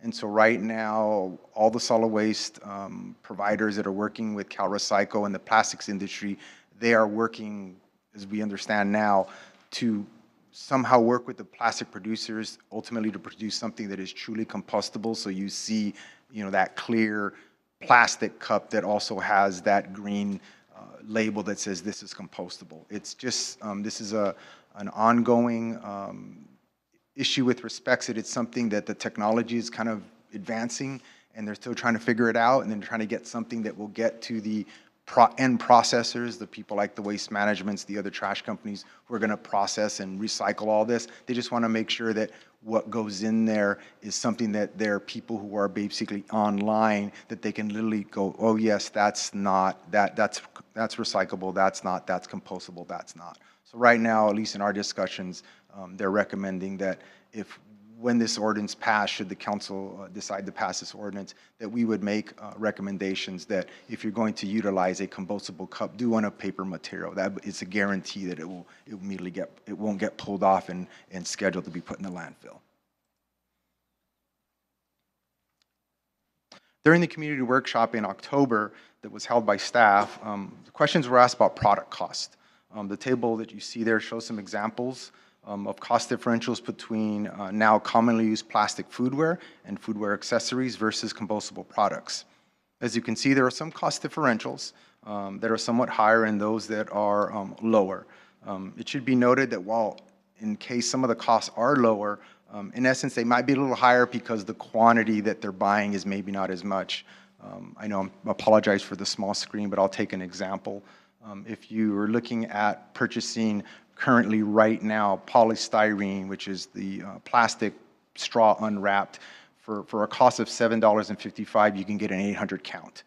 But if you go and you get a compostable straw similar that's probably unwrapped, at least, and this is just initial research that we've been doing, you're looking at a $4.12 cost. Again, while it is lower, the quantity you're going to get is much lower, 50 versus 400. This is just something that the industry is kind of trying to work out. There are other options that are available. Businesses will be able to utilize websites and find the best products that meet their needs. So let's talk about next steps should the City Council this evening approve the first reading of this ordinance. So obviously this evening we're coming to you with an introduction and a first reading of the ordinance. Should the council this evening approve that and introduce the ordinance, there'll be a second reading at your December meeting. Following that December meeting, if the council adopts, then we would obviously publish the ordinance. Right after that publication or during the week of middle of January, we will continue the development of outreach materials. Right now, our solid waste consultant staff is putting together education materials, and we are going to be implementing a website page that will have a resource so people will be able to go to our website, look at that, find out about the new ordinance, and then see kind of items and information of materials that be permitted. And then we're talking about also potentially providing links to companies with kind of a caveat on the website that these are not recommended companies. It's meant as a guidance. Also during that time, our hope is when we get the webpage up and running, we'll do a notification email to all the businesses regarding the ordinance as well as the resource page. And then obviously implementation would occur in January of 2026. So at this time, staff is recommending that the City Council introduce and waive a further reading of ordinance number 24-77. This concludes staff's presentation. Myself, along with our solid waste consultant and members of the subcommittee, are available to answer any questions you have. Thank you very much, and I'm sorry to do this, but I need to take a short break. So give me 7 minutes. How about I'll be back by 10 after, and then we can go into questions. Thank you.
get her started.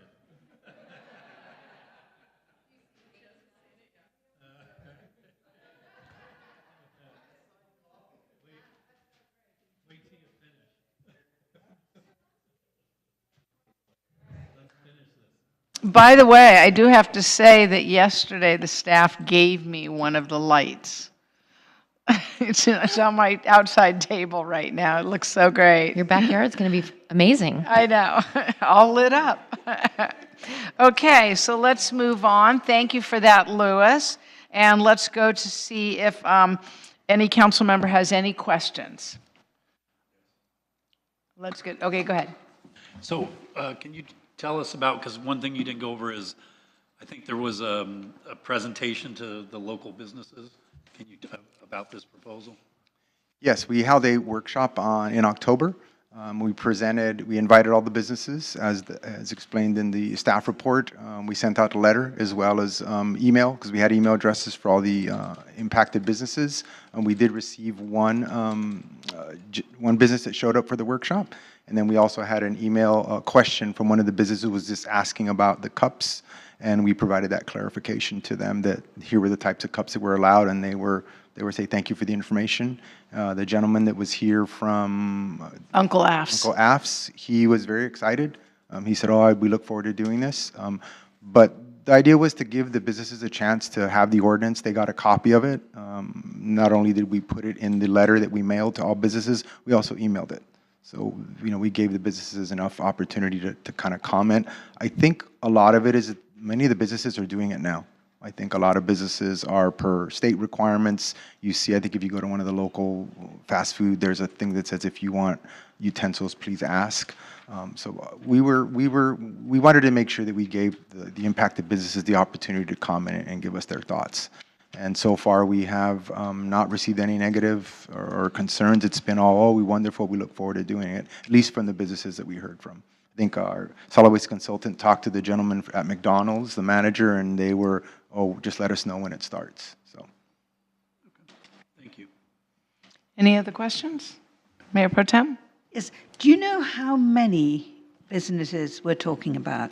yes, about 58. 58, great.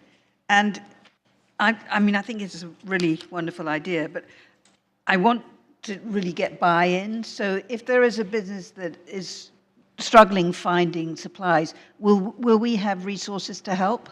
Yes, we will. We'll obviously, within the ordinance, it allows for the city council or its designee, i.e. the city manager, his designee, to work with the business. Like if all of a sudden, let's say we're in implementation year, and a business calls and finds out that, hey, you know what, I reached out to a manufacturer and he's telling me I'm 3 months, 6 months out.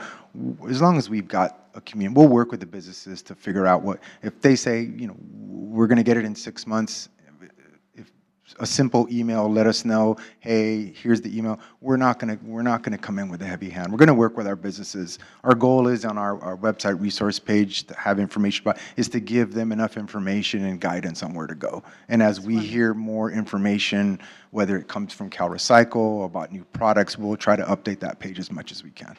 And waste management, will they be getting the message out to their individual customers? We will work with all of our haulers, any of our haulers who are doing commercial collection. We will work with them to ensure that they are reaching out to their customers. But we have that email list, so we'll be communicating with those affected businesses directly. Right. And then the facilities that are exempt, are we letting them know that we're looking, for everyone to participate when possible? We could always do that, but I think, and I would kind of have to defer to the city attorney, I think by health and safety code, they're exempt, because the health and safety code says that they are exempt from any this type of regulation. Right. Yeah, so I don't think we can probably ask them, but I think in theory. No, I'm not asking them to do it, but to let them know that, any way they can help the city move in this direction. Yeah. Just as a public service. Yeah, we could do it as a public service. Yes, just as long as the council's aware, they are exempt and they don't. Yeah, no, that's fine, but just so that they know that this is our goal whenever possible. Sure. That's an easy, quick communication to them. Thank you. Thank you. Councilmember Klein-Lopez. Thank you. I do have a couple of questions. Can you help me again with the definitions? So we're asking for inside a restaurant reusable, and if something can't be reusable, it's not recyclable, it's compostable. Is that right? Be compostable, but also recyclable. We're kind of But looking it can't be recyclable and not compostable. I think the way I'm looking at one of the definitions, it says anything that's within the city's solid waste municipal collection system. So if it's identified as something that could be recycled via waste management or whoever our future hauler is, then we would accept that. Because So a plastic fork. plastic forks will probably not be recyclable. It'll be something that we will not permit. Okay. Yeah. Okay. Okay, I'll hold my thought about that. And then my next question is, so we're saying that the dine-in has to be reusable, or can the dine-in also be compostable or non-reusable? Because I'm thinking of Uncle Af, and I think the last time I was there, I ate there and they gave me like to go. I don't think they have the ability to have reusable. So can you have non-reusable, compostable dine-in option? Or just Non-reusable, compostable. So it would have to be something like probably like a regular fork that you'd have at home, or if they decided to use a bamboo fork, then that would be. That's my question. Can they use a bamboo fork instead of a? Yeah, businesses can, as long as they meet that definition, Okay. as long as it's compostable. Okay, so I read that differently, so thank you for that clarification. You're welcome. Okay. My next question is about the $300 violation. It was something like $25 a day to $300 max. What happens at $300? Like they never pay more than $300? Yeah, that's coming from, and I think our city attorney can help me on this one, that's coming from kind of the current state law. And the whole idea was we wanted to make sure, since the direction was to bring an ordinance to get this done, and as part of the council's goals, we wanted to make sure that the ordinance wasn't going to be like an outlier for a potential lawsuit. Obviously, if we start to have issues and we start to see that businesses are like, you know what, I'm just going to pay the $300. Well, that's my concern is. We could come back Okay. at that point. And the rationale behind that is, and a part of this is because just kind of thinking on a legal side, is that if we pass this ordinance and we go with kind of the state fine standard, and then let's say in 2 years we find out that businesses are like, you know what, it's cheaper for me to pay the fine. That's if what we I'm can worried document that, oh yeah, we've gone to these, we have now 50% of the businesses now are not doing it. That's data for us to come back to you, to the full council, and say, since we've passed this ordinance, now we're starting to see that people aren't really complying because they're just going to pay the fine. We would recommend that now we bump that fine up. I guess that's my question is how did you land on that? Because when you put up the slide that showed the difference in cost, like to me, if I'm a business owner that only cares about cost, I would just be like, it's going to cost me a lot more than $300 to, change my purchasing. So when you decided on the $300, did you factor that in? Well, if I can add, and correct me if I'm wrong, but if we have somebody who continues to do that, we could actually go in and try and get some sort of, injunction. I mean, then we could take a legal route to try and get to them, which, obviously would be a more expensive way. Okay. But we kind of felt like, as Louis said, let's start with the 300 and see how the businesses react to that. Okay. And then my last question for now is our state senator, Ben Allen, just passed a, amazing plastics bill, Senate Bill 54, that kind of requires this at the source, right? So that the producers of this type of commodity will be phasing off of plastic and into more sustainable materials. So my question is, and it's going to be over a long period of time, but my question is, how does this either overlap with that or complement it, or is it Is it redundant in some way? How does SB 54 play into what we're doing with this? SB 54, as I read part of it, SB 54 is what I would call more of a producer regulation. They're going after the source. Again, they have till I think 2032, so that's 8 years from now. When the subcommittee, when we first were looking at this ordinance, we waited. The desire was, let's see what the state's going to do with single-use plastics, and that went on for a while. And Yeah. I think in this case, I think all it's going to do is it's going to complement what's happening with SB 54, because by this time the city will have had its own, and if it's the council's desire, you can wait 8 years and see what happens. But as I've identified, and a lot of cities have already done this ordinance, I think businesses are used to it in California. The fact, and to be honest, when we had the workshop, I was kind of expecting a full room, and it wasn't. And I think a lot of that is because businesses are understanding it, and the state is kind of really trying to move towards a sustainable state. And I think the businesses are just kind of, okay, we're doing it now. I think by us doing it at this time, all it's going to do is when that time comes, the businesses are going to be like, huh, we're already doing it. Okay. And it's when you read the regulation, at least if I read it so far, and our solid waste consultant can correct me, it looks like it's very producer generated. They're going after the source. They're going to make them join, like, what's it called, a public something organization. It's a PRO. Yeah, PRO. Public resource organ. They're going to have to join. They're going to have to pay a fee, and there's going to be a fund set up. So they're trying to. Yeah, the goal is packaging, and reduce that packaging so when it gets here and the businesses are able to purchase it, that packaging can actually be recycled or compostable. Okay. And that's what they're trying to do. And I think by us doing it, we're just kind of leading our businesses down that road. So it's not 8 years from now, it's not, oh my God, we've got to now clear out our whole inventory. So in the best case scenario, this ordinance is moot in 8 years, right? It could be, but again, watching, and I look at SB 1383, I take that as an example. Of things not playing out the way we things think not they playing out. I could see SB 54 because it's a great intention, but you still have to talk to the people that are the processors and the producers. And I think that's what companies like Waste Management and other solid waste companies are doing. They're already talking with CalRecycle about working with the plastics industry to come up with something that's ultimately going to be truly recyclable and compostable. Okay, thank you. Thank you. Any other questions? Yeah, just one quick question, and I'm sorry that I didn't ask this sooner. Remind me, what are the implications for like takeout bags, for plastic bags? Takeout bags, at least under this ordinance, will be either paper or something reusable. So right now, at least at this time, the single-use bag that you kind of see at the market, that could technically be, but we left it, we just said recyclable or reusable. That gives the businesses some flexibility. What I'm seeing right now, I mean, not just here, but in other places I'm seeing a lot of businesses in food, they're giving you a paper bag. You're walking out with a paper bag in it. So. Okay, thank you. And one other question is regarding like the food trucks.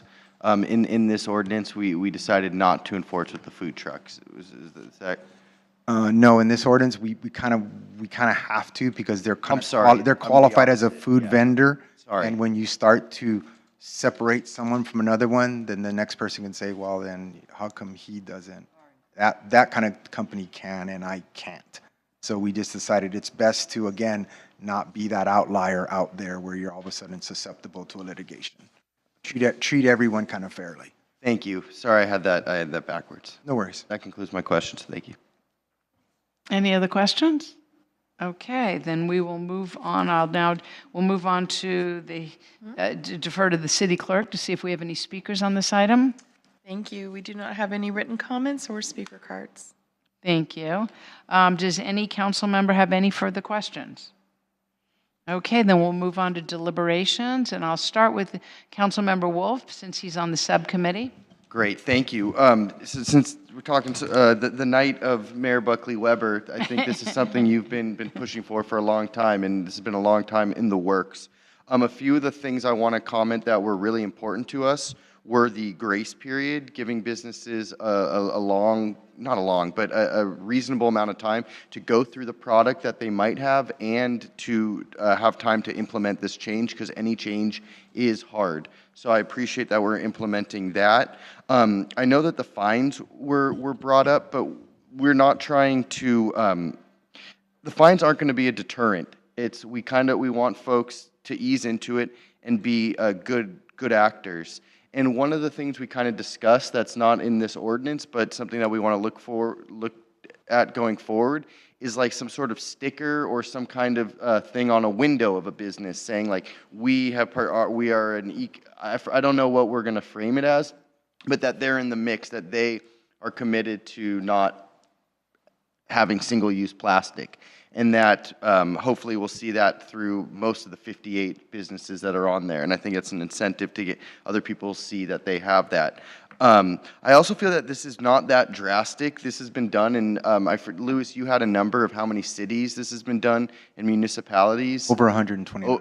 Out of 488 in California. You know, so we're not the first to be doing this, and it's kind of the way things are going. So I'm sure there will be some pushback, and I do want us to look at ways that we can support our businesses, that this might have some financial impact. But I don't think that this is outrageous, and something I'm really, really proud that we're going forward to, being so close to the ocean, being the gateway to the Santa Monica Mountains. Plastic pollution is killing our planet, and this is a really important small step towards doing our part here in the city of Agoura Hills. So, Louis, thank you for the great work you've done on this. Really, really appreciate it. And thank you, Mayor Buckley Weber. Thank you very much. You know, since I'm on that subcommittee, I'm just going to go next and add to that. I think Councilmember Wolf really covered everything. You know, plastics are in our air and in our water and in our clothing and in everything. And we've been waiting for the state to take action, and they're going to get there. But it's going to take a while, and like Louis said, with 1383, it could even be longer than 8 years. I know they're working on it because I'm following it with Senate Bill 54, but that's a big push, because then providers or manufacturers of the products then will probably change it throughout the country. So it's a really important bill, Senate Bill 54, and I think it's exciting, but it is taking a long time. And because plastics are everywhere, I mean, this is kind of the low-hanging fruit, because so many cities are already doing it. We usually like to be first, but in this case, we're kind of late to the game. But I think that, a lot of our restaurants or food vendors are actually in at least partial compliance already. The plasticware, the food, the forks, that's a tricky part. But a lot of them are already using paper containers or recyclable containers. So I think that's why they're not so fearful of it. And I think that one of the things the subcommittee talked about is that, hopefully in the future, in 2026, because plastics is such an important issue, there may be some grants somewhere along the way that we can work with to get some of our companies, our local food vendors, so that they can, at least get a kickstart on the more expensive items. And I think that, the food truck was a tricky thing, because on the one hand, we don't really want to cut off our nose to spite our face. But on the other hand, it really wouldn't be fair to a food vendor that, has a brick and mortar place in the city of Agoura Hills, that they can't use that. And then they go to Shumash Park and they see a food truck there, and they're using, what they're not allowed to use. So we figured it was probably best to have everybody comply, so that there's no issues about who complies, who doesn't comply, what constitutes a food truck, et cetera, et cetera. So with that, obviously, we've been supporting this for a long time, and I want to thank Kim and Louis for all the work that they've done over the years. And so I'm hoping that the rest of the council will think that this is a good first, it's a small step to ending plastics, but, we're going to get there.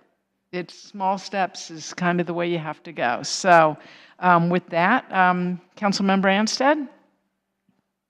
Thank you very much. Thank you very much. I really appreciate this to try to save our climate. I was very concerned, though, when I first read it, because it is a drastic change. I mean, it's a major change for our businesses. And so one of the things that I did is I personally went to the Wood Ranch Barbecue, I went to El Pollo Loco, and I went to the Agoura Deli. And I talked to the managers of each one of those, and I asked them to talk to their owners to tell them that we had this proposal this evening. And I was surprised I gave them my phone number, my personal phone number, and I didn't get any calls from any of the owners like being so upset that this was going to be proposed. And so I felt confident that the businesses would be okay with the change. These are the three largest. I can't think of any other larger restaurants that do takeout in Agoura than Agoura Deli, Wood Ranch Barbecue, and El Pollo Loco. I think they're like the top three in our town that do takeout services. So they're going to be the most affected. And they didn't seem to be having an issue with it when I talked to them about it. I also, even in the McDonald's, I went through McDonald's drive-through, and I asked the woman there for their manager. The manager came out and talked to me briefly about it. And what she said is that Calabasas had passed a similar thing, and they had already started to make the change in Calabasas. And so she didn't seem to, I let her know, again, to please make sure you let your franchise owner that we're proposing this. And so I felt confident after going to those businesses and seeing that it wasn't a major issue from what I could tell. And then today, nobody showed up to oppose this. So I feel like that we have given them, and I personally feel more comfortable with this after going to those businesses and talking to them about the changes. I think the one thing that we can expect, though, when you go to the paper bag, there is going to be, and I think there is a law already on the books that they can charge for the paper bag. So the reason why I know that's in effect is when I went to the McDonald's, another McDonald's in Woodland Hills, which is in the county, or excuse me, the city of LA. The city of LA has a statute currently on the books, and so does TO actually. And they both have it where the only thing they're enforcing on the plastics, on the forks and knives, is that they have to be requested in order for them to give them. They're not totally banning it, but they have banned the plastic bags. And so there is an additional charge that the McDonald's charged for, and it was 10 cents additional charge. So it seemed like a nominal charge, not too expensive, but I wanted to make sure the council is aware that there might be some small passage of the cost passed on to consumers on this as well. So, but I think overall, I still think it's a much bigger win than it is on the cost side. So I'm definitely in favor of moving forward with it here in Agoura Hills. Thank you. Mayor Pro Tem? Thank you. Well, I'm 100% behind this. I mean, we're teaching this to our children in the schools. I think all of us have made an adjustment in the last 20 years to the way we go shopping. We're all aware of what's happening with climate change and the pollution from plastics. I mean, there's plastic in our blood now because it's just disintegrated so much into such tiny, I don't know what the scientific term is, but yeah, but it's in us, and we've got to do as much as we can in our little part of the world to make a difference. And I know when we were at the League of California Cities, I attended the recycling session, and they were saying that the state is moving towards, and hopefully across the nation, is that no company is going to be able to use the chasing arrows anymore unless they really are recyclable. So it's coming, and I think it's wonderful that we're at the forefront. And if Calabasas has done it, we better get moving. Thank you. See, I've mentored her well.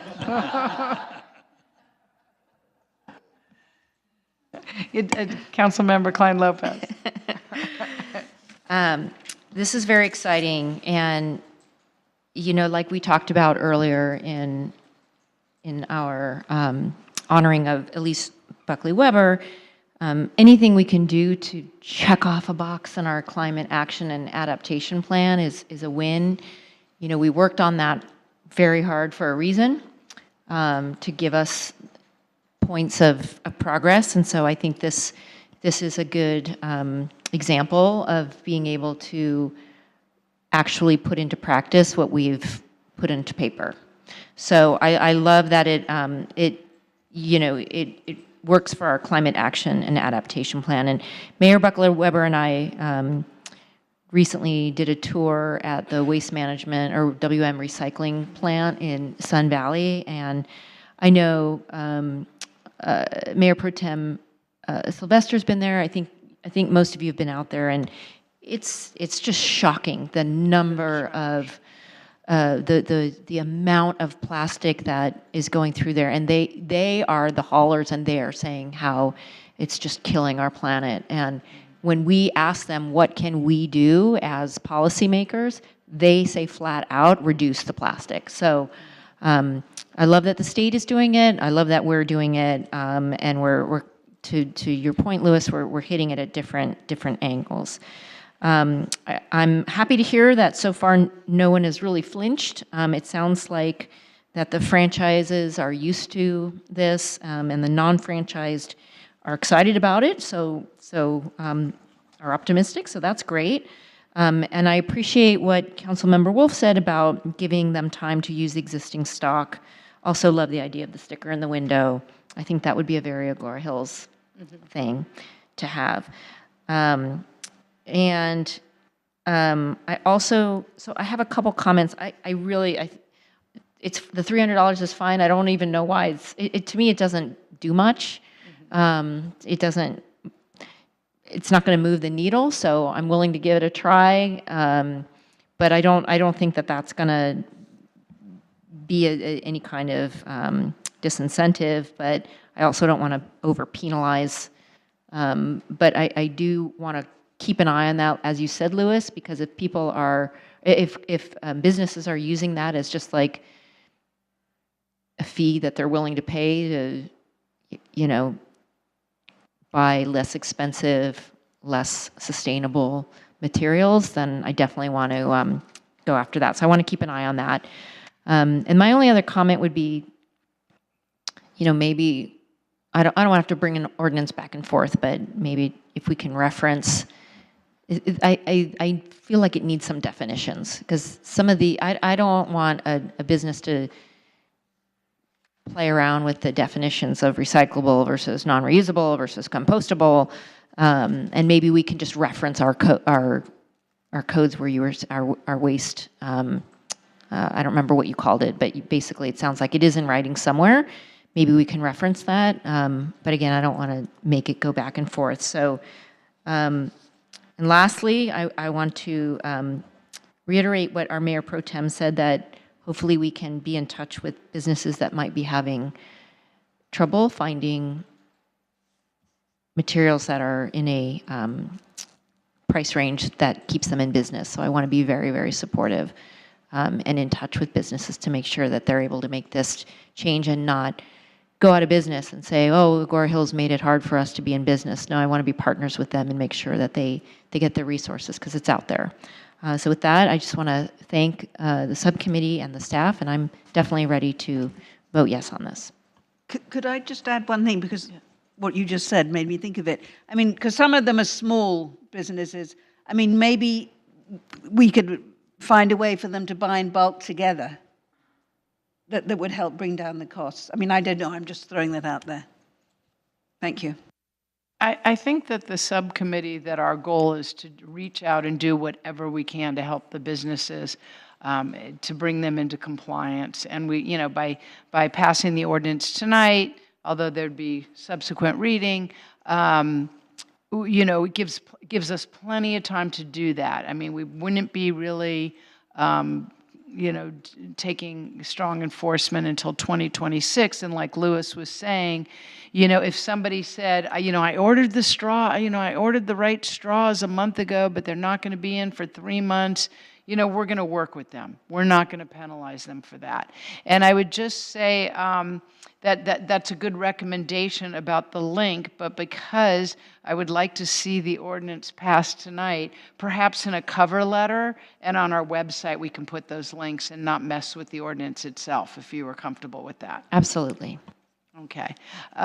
With that, if I can get a motion and a second, let me just make sure. Yep, I'm calling for, the staff recommendation is to waive full reading and introduce ordinance number 24-477.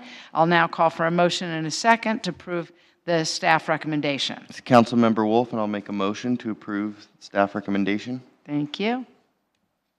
I'll second. Deborah Klein Lopez. Thank you very much. And thank you to Kim and Lewis and to Jeremy and to all of you. This has really been something that I've wanted to do for a long time, and I'm really pleased that at my last meeting, I know it was a big push to get this all done and get the workshop done, so thank you very much. I really recognize, and thanks to Nate, because of course, Nate was pushing too. If you had done it 2 weeks ago, I would have put it in my speech. Oh, yeah. I got one more bullet point. I know, and I didn't put it in mine either because I wasn't sure. You never know. Yeah. Thank you so much. Okay, so we're going to now move on. Oh, yes, sorry about that. We do need the city clerk to take a roll call vote. Councilmember Anstead? Aye. Councilmember Klein Lopez? Aye. Councilmember Wolf? Aye. Mayor Pro Tem Sylvester? Aye. Mayor Buckley Weber? Aye. Mayor Buckley Weber, you have approval 5-0. Thank you. So now we're going to, our next item is a discussion of the waterway naturalization feasibility study. And I'll now defer to Public Works Director, City Engineer Jessica Forte. Good evening, Madam Mayor, honorable council members. Staff is pleased to present alongside Andrew Thies from Rick Engineering, who prepared the waterway naturalization study we will discuss this evening. Tonight's presentation is not meant to drive an immediate action. Rather, we intend to introduce the project to the public, show where the concrete channels are within the city, and help explain how to best digest the information from the study, specifically the information shown on the fact sheets in Appendix D, which essentially pull everything together. We're making this presentation as part of the Public Works Subcommittee comprised of Jeremy Wolf and Mayor Elise Buckley-Weber. The recommendation was made on October 31st of this year. While the presentation will focus on the creeks with the highest likelihood of developing a future project, our team will answer any questions you may have this evening at the end of the presentation.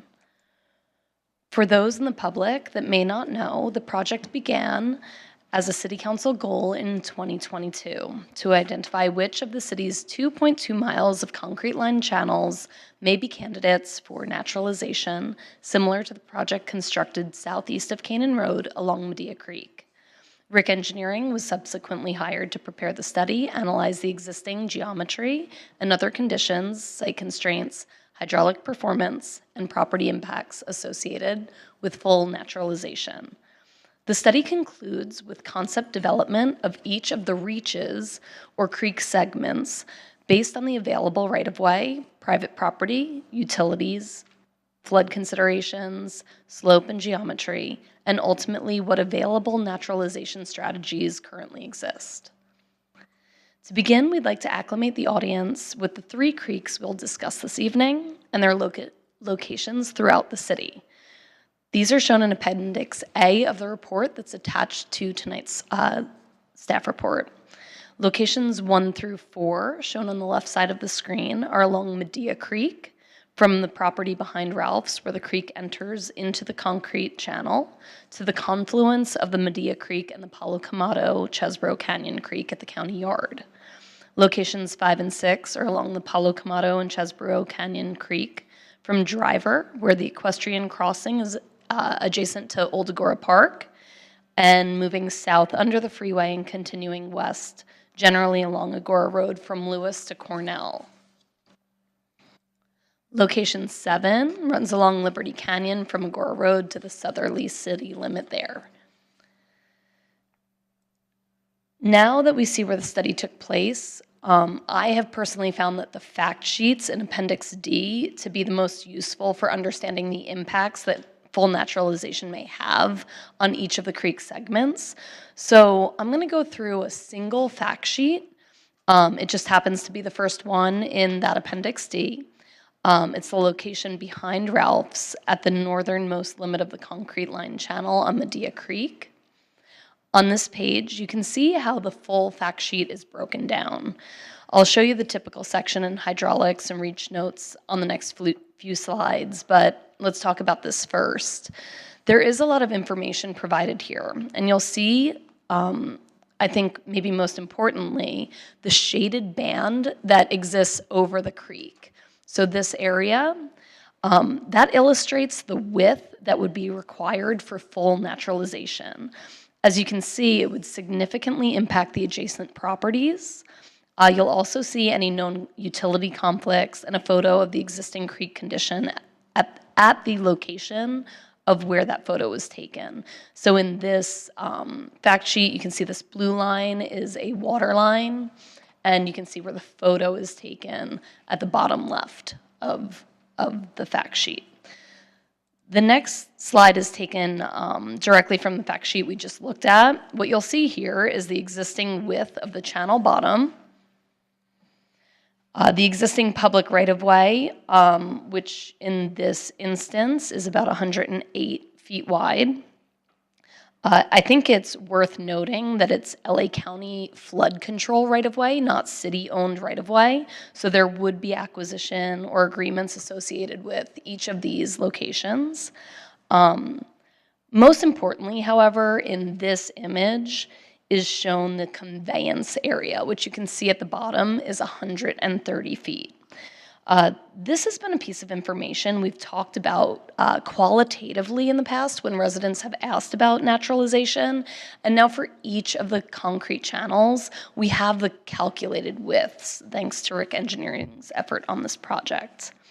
As you can see in the instance, the bottom of the channel is 55 feet wide, but the full naturalization would require 130 feet of conveyance area plus 30 feet of access paths for future maintenance. That's a flood control requirement. It's part of their manual.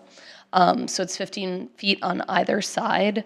Ultimately, in this instance, the full naturalization would require 105 feet of acquisition during redevelopment if this was a desire of the council. Also taken from the fact sheet we're examining is this block of data. I realize it's very difficult to read here, but what it provides is the current channel's design storm in cubic feet per second, which is the flow the designers at the time used in the geometric layout of the channel as it exists. So these Q storms range from 25-year, 50-year, or 100-year storms.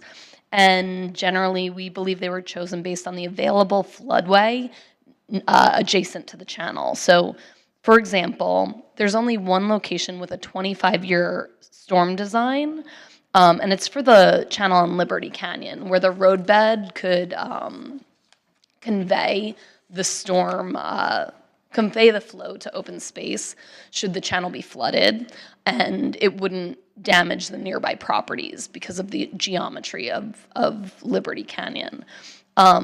This block of data also provides the hydraulics and channel dimensions under existing. In this column, I know you can't read it here, but it is in the report, and full naturalization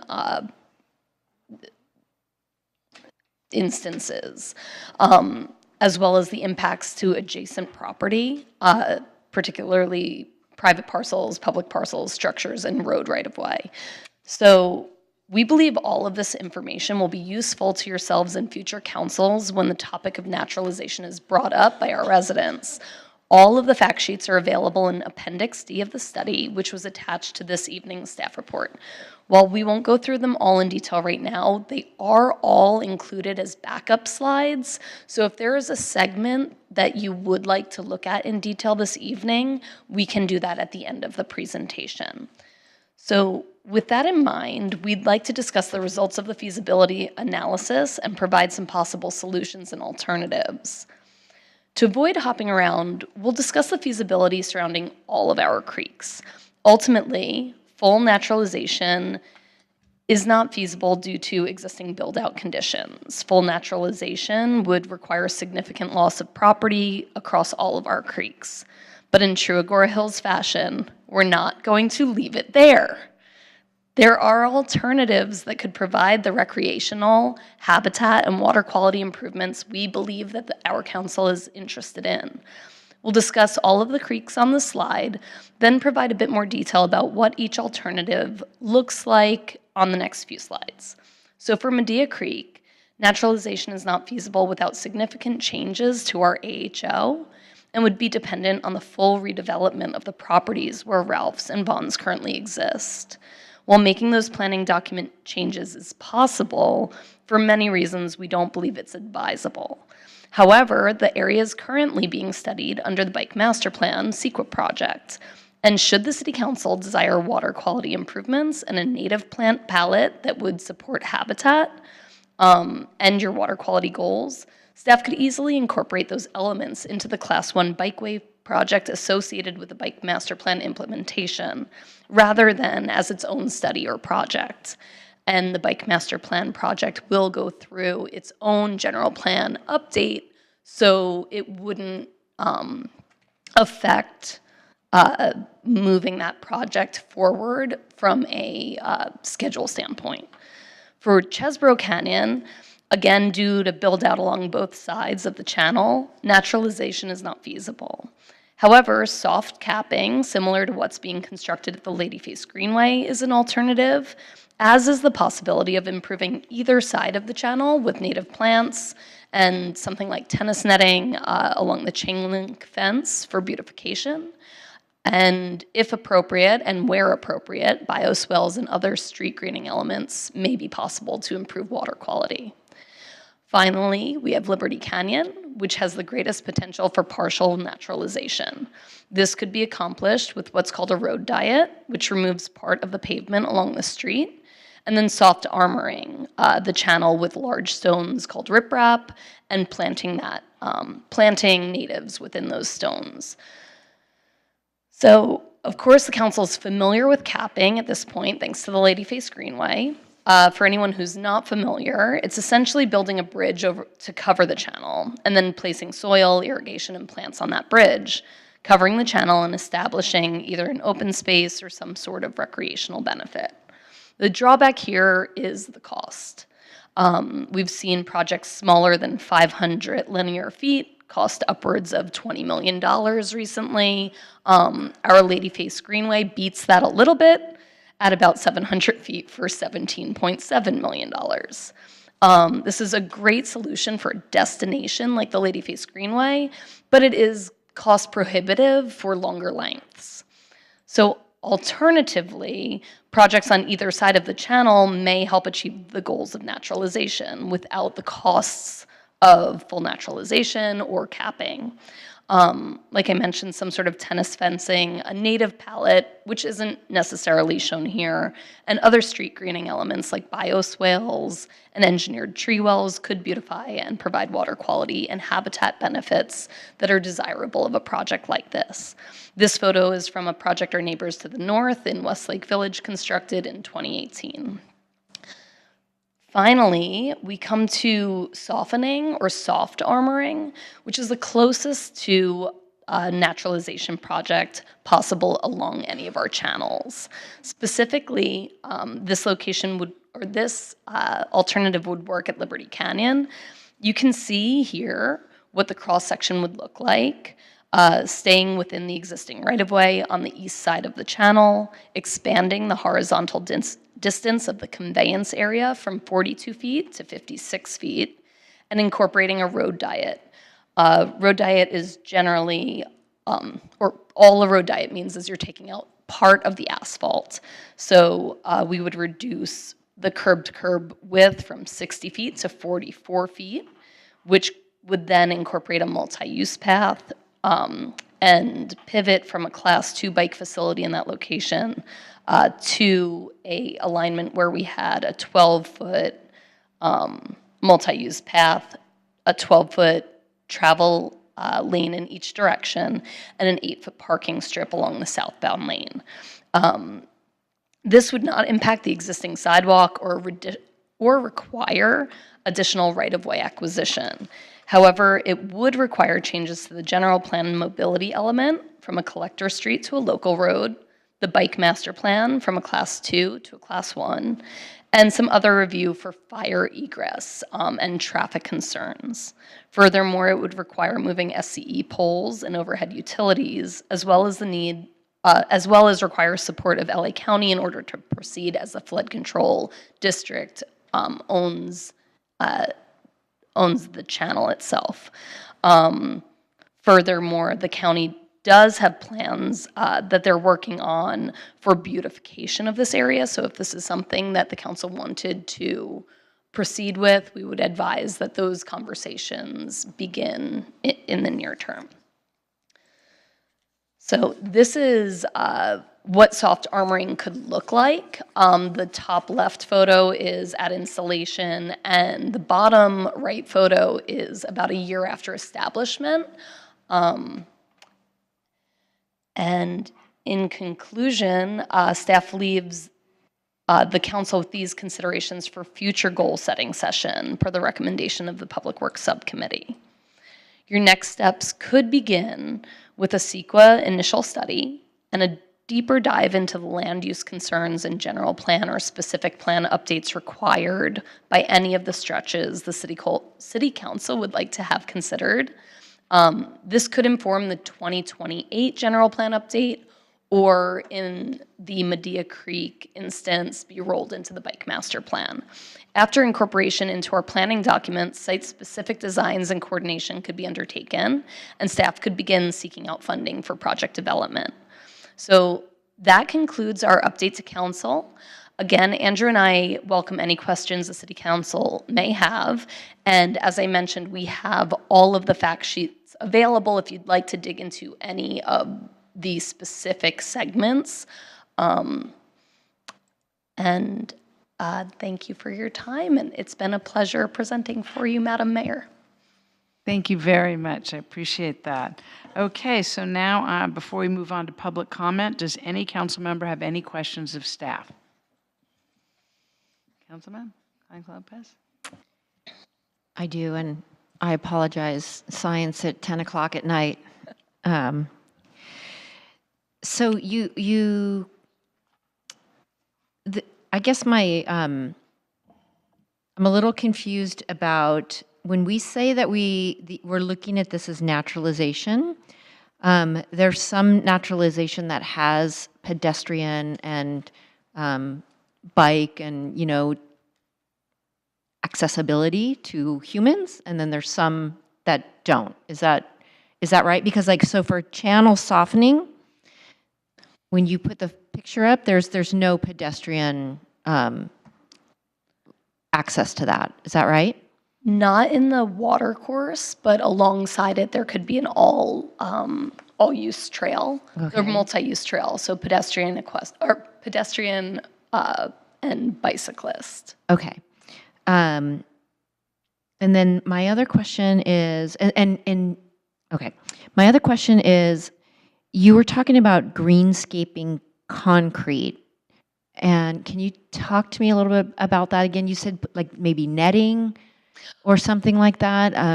So I used that example to sort of describe the half where you actually don't disturb the channel itself. Okay. If you were looking at naturalization more, rather than a full naturalization of the creek, to restore the natural habitat of some of the creatures that would generally live near a creek, and also to improve the water quality entering into that stream.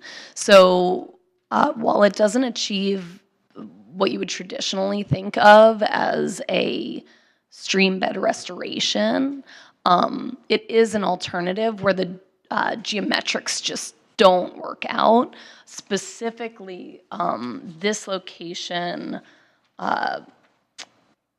you know what, I'll pull it up in just a second, but there's a location between Driver and the 101 where there's just multi-use residential, or not multi-use, I'm sorry, but multifamily residential built out on either side. Right. There's, so an alternative there could be to restore a native plant palette to help with habitat. Okay, thank you. Any other questions? Okay, seeing none, then let me defer to the city clerk to see if we have any public comments. Thank you. We've not received any written or speaker cards. Thank you. Does any council member have any further questions? All right, then let's move on to deliberations. And again, I'm going to start with Councilmember Wolf since he's on the subcommittee. Great, thank you. Another Mayor Buckley Weber project, but coming onto the council, this was something I'm really passionate about, and these results were both a little disappointing, but important information. And I think Rink Engineering did a great job, and big props to Kelly Fisher for finding them to do the study. It's not what I wanted, but there are a lot of opportunities that I could see going forward with this, and ways that we can surgically approach naturalizing and bringing nature back to these channels. This is something I would want to bring back to a budget workshop in the future. There's some specific items on this that I think that are really promising, that I would like to bring back. And I know that everyone knows this, but the naturalization process, or bringing nature back, has so many benefits for water quality, recreation, habitat connectivity. So this is something I think that checks a lot of boxes, and I really am looking forward to moving hopefully forward at the budget workshop and looking how we can approach this. So that concludes my comment, and thank you for your work on this. Thank you, Councilmember Wolf. And I'll go second since I'm on the subcommittee and it's one of my last meetings, so I'm just going to do it anyways. You know, I think it's really nice to have this study, and to give you a little history. When we wanted to do the Greenway project, there was a handful of residents who, you know, pointed to the Agoura Village specific plan and says, it said creek naturalization, putting on a cap is not creek naturalization. And we basically, or I can't say for staff, but I basically told them, you know, it's not feasible, it's not financially feasible to do it.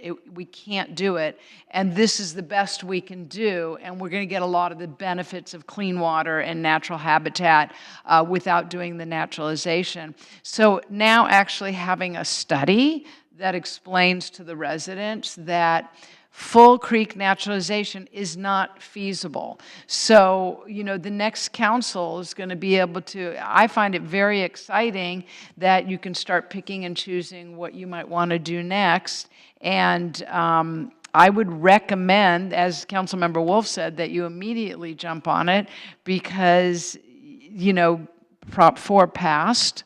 And there's going to be water dollars, and there's going to be grants for various, you know, portions. I don't know about construction yet, but Prop 4 is going to be money that's going to be doled out over time, not all at once. And so I think that's a great avenue. I also think that we have great elected representatives that we saw tonight who have given us, you know, gotten us money in the past. And the whole clean water is just so important. And so I think that, you know, I wouldn't wait and see what it is. And actually, I did have a question for you, Jessica, if you don't mind. The 2028 general plan, could you work on the general plan on all of these elements and put them in? I mean, in terms of all the creek, what do you call them, lines or reach? Could you put each reach in the general plan, or do you have to do one at a time? I'm looking over at Mr. Nesevic in case I say something procedurally that's incorrect. I think that that's possible. I don't think at this point in time we've narrowed down what the desire of the council for the projects and which reaches we would want to tackle are. I think with that advice and some work with the planning department, it's possible, but Robbie, do you have anything to add? And so I guess my question is, since the council has not decided which reach, would it make sense for the 2028 general plan to put all the reaches in it? If I may, I think the biggest challenge really is CEQA, and what your CEQA document looks like, and contemplating that you're going to do all of those reaches. I got it, yeah. Yeah, so it seems like you're going to get the biggest bang for your buck if you really identify the ones that are the most likely. So then you're also not likely to get sued on things that you might not be doing later on. Okay, great. Thank you. If it's not too late to add, I would also say the stretches behind, the stretches along Medea Creek behind the Ralphs and Bonds shopping center are already contemplated with the bike master plan that's currently undergoing CEQA and will have its own general plan update. So I wouldn't necessarily recommend including those reaches in another study with another CEQA document. Great. Thank you for that. Okay, so back to deliberation. How about you, Councilmember Klein-Lopez? Super interesting, and thank you. It was a lot to read and a lot to take in, and it's good information to have. And like Councilmember Wolf, I wish that some of the results were different, but it'll give us a map of how to move forward. I think that this is definitely something that needs to come back through a full goals budget workshop when we do our 2-year budget in the spring, because I think as a council, we will have to decide what some of the priorities are. Obviously, habitat, obviously water quality, but there's also a pedestrian and recreation piece to it. And then of course there's location priorities. They're all, there's an argument for all of them. Liberty Canyon, we're going to be having so many visitors for the wildlife crossing. It would be amazing. Medea Creek, it would be such an amazing connection to what we've already got going. Chesebro, connects onto Lady Faye's Greenway. I mean, there's a lot of priorities that I think we will have to work out as a council that this is good background for. And then, of course, I would rely on staff too, like you just did with the, helping us understand with CEQA and the Bike Master Plan, how we can get more bang for our buck with some of the processes that we've already got going so that we can maximize these opportunities. So I want to thank you, and it's very interesting, but I think that, and I know it's just an information item, but I think to Councilmember Wolf's point, this is going to be a great conversation for next spring. So thank you. Great. Councilmember Anstead.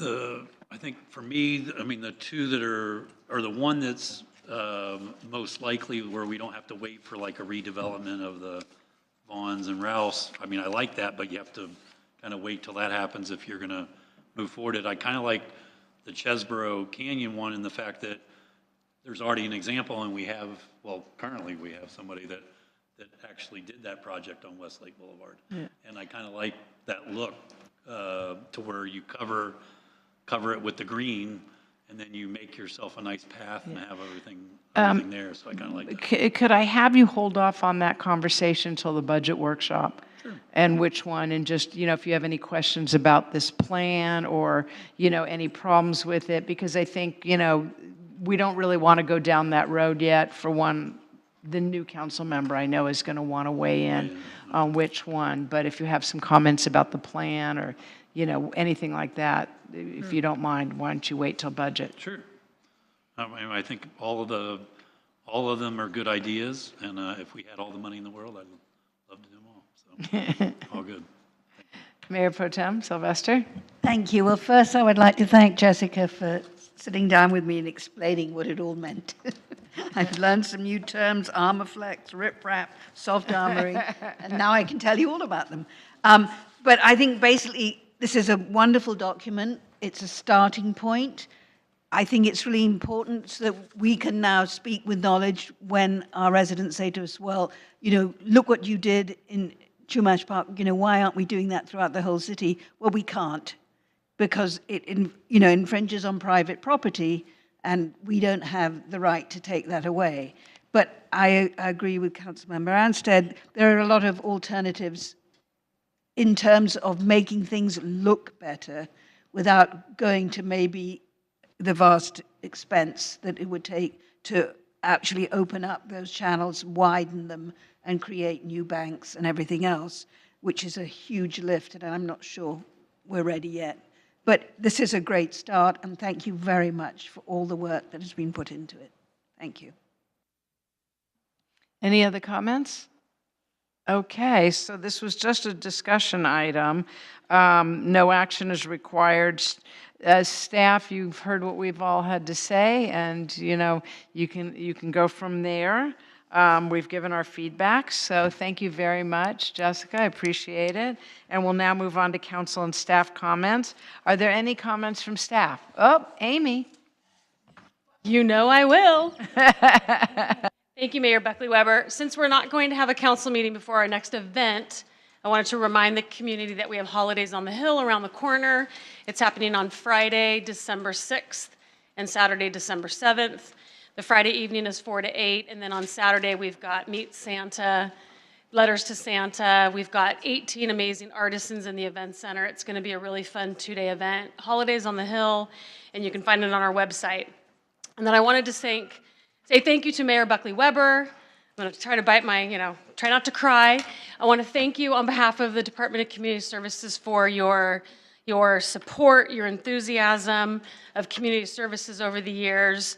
I think that you truly do inject that heart and soul into our programs, and I think that the community, you love Agoura Hills, people want to love Agoura Hills, and you make them feel connected. And I think that people crave connection, and it really hit me when we lost Ellen Wall, our artist and docent. Not only did you call her daughters individually and pass along your feelings to them, you drove down to LA to her funeral. And I think that that was so impactful on so many people that were at that service, but that just shows, that's just the level of care that you give these people in this community. And it just really speaks to you and who you are and how you want to create community for everybody, and you want them to feel connected. And I guess I'm saying that they feel that. So thank you for your love of community services, recreation, and I appreciate all your support. Even in our hardest budget years, we still pulled through with some amazing drone shows and laser shows and things like that. So thank you, and I will miss you, but I know that I'm going to be able to wrangle you onto cultural arts or coalition. I'll get you. You're not going far, so thank you. Well, thank you very much. And yes, I loved Ellen Wall, and I love the Community Services Department. So I appreciate that. Any other staff comments? All right, then let's move to council comments. Councilmember Anstead. Sure, I just want to also thank the mayor for having a nice Veterans Day flag raising ceremony on the Monday. I thought that was very nice. It's something that hopefully we continue to do here in Agoura to recognize our veterans. So thank you very much for all that. Thank you for helping organize that. Anybody else? Well, then I just want to say I'm Mayor Pro Tem. I go first. Go ahead. I would like to thank the Community Services Department for the lovely lunch that I attended today. And also I'd like to welcome Gil, your new director up the hill. He was wonderful today. Yes. He took great care of the seniors, and we had some discussions about maybe karaoke next year. But it was a lovely event, so thank you so much. And I do want to comment on the lunch today because this was just such a funny moment. When I got there and I like to go talk to the people, there were those ladies, the same ladies, and they were like, "We don't see coffee. We asked you for coffee at the Reyes Adobe Days lunch." And I was like, oh my God, they did ask. And I knew I passed the message on to someone. And then somebody said, no, there's coffee over there. And I said, it's good to be the mayor. It's the little things. I got you your cup of coffee. And they were so happy. So thank you for whoever listened that day. It was really nice that they had coffee there today.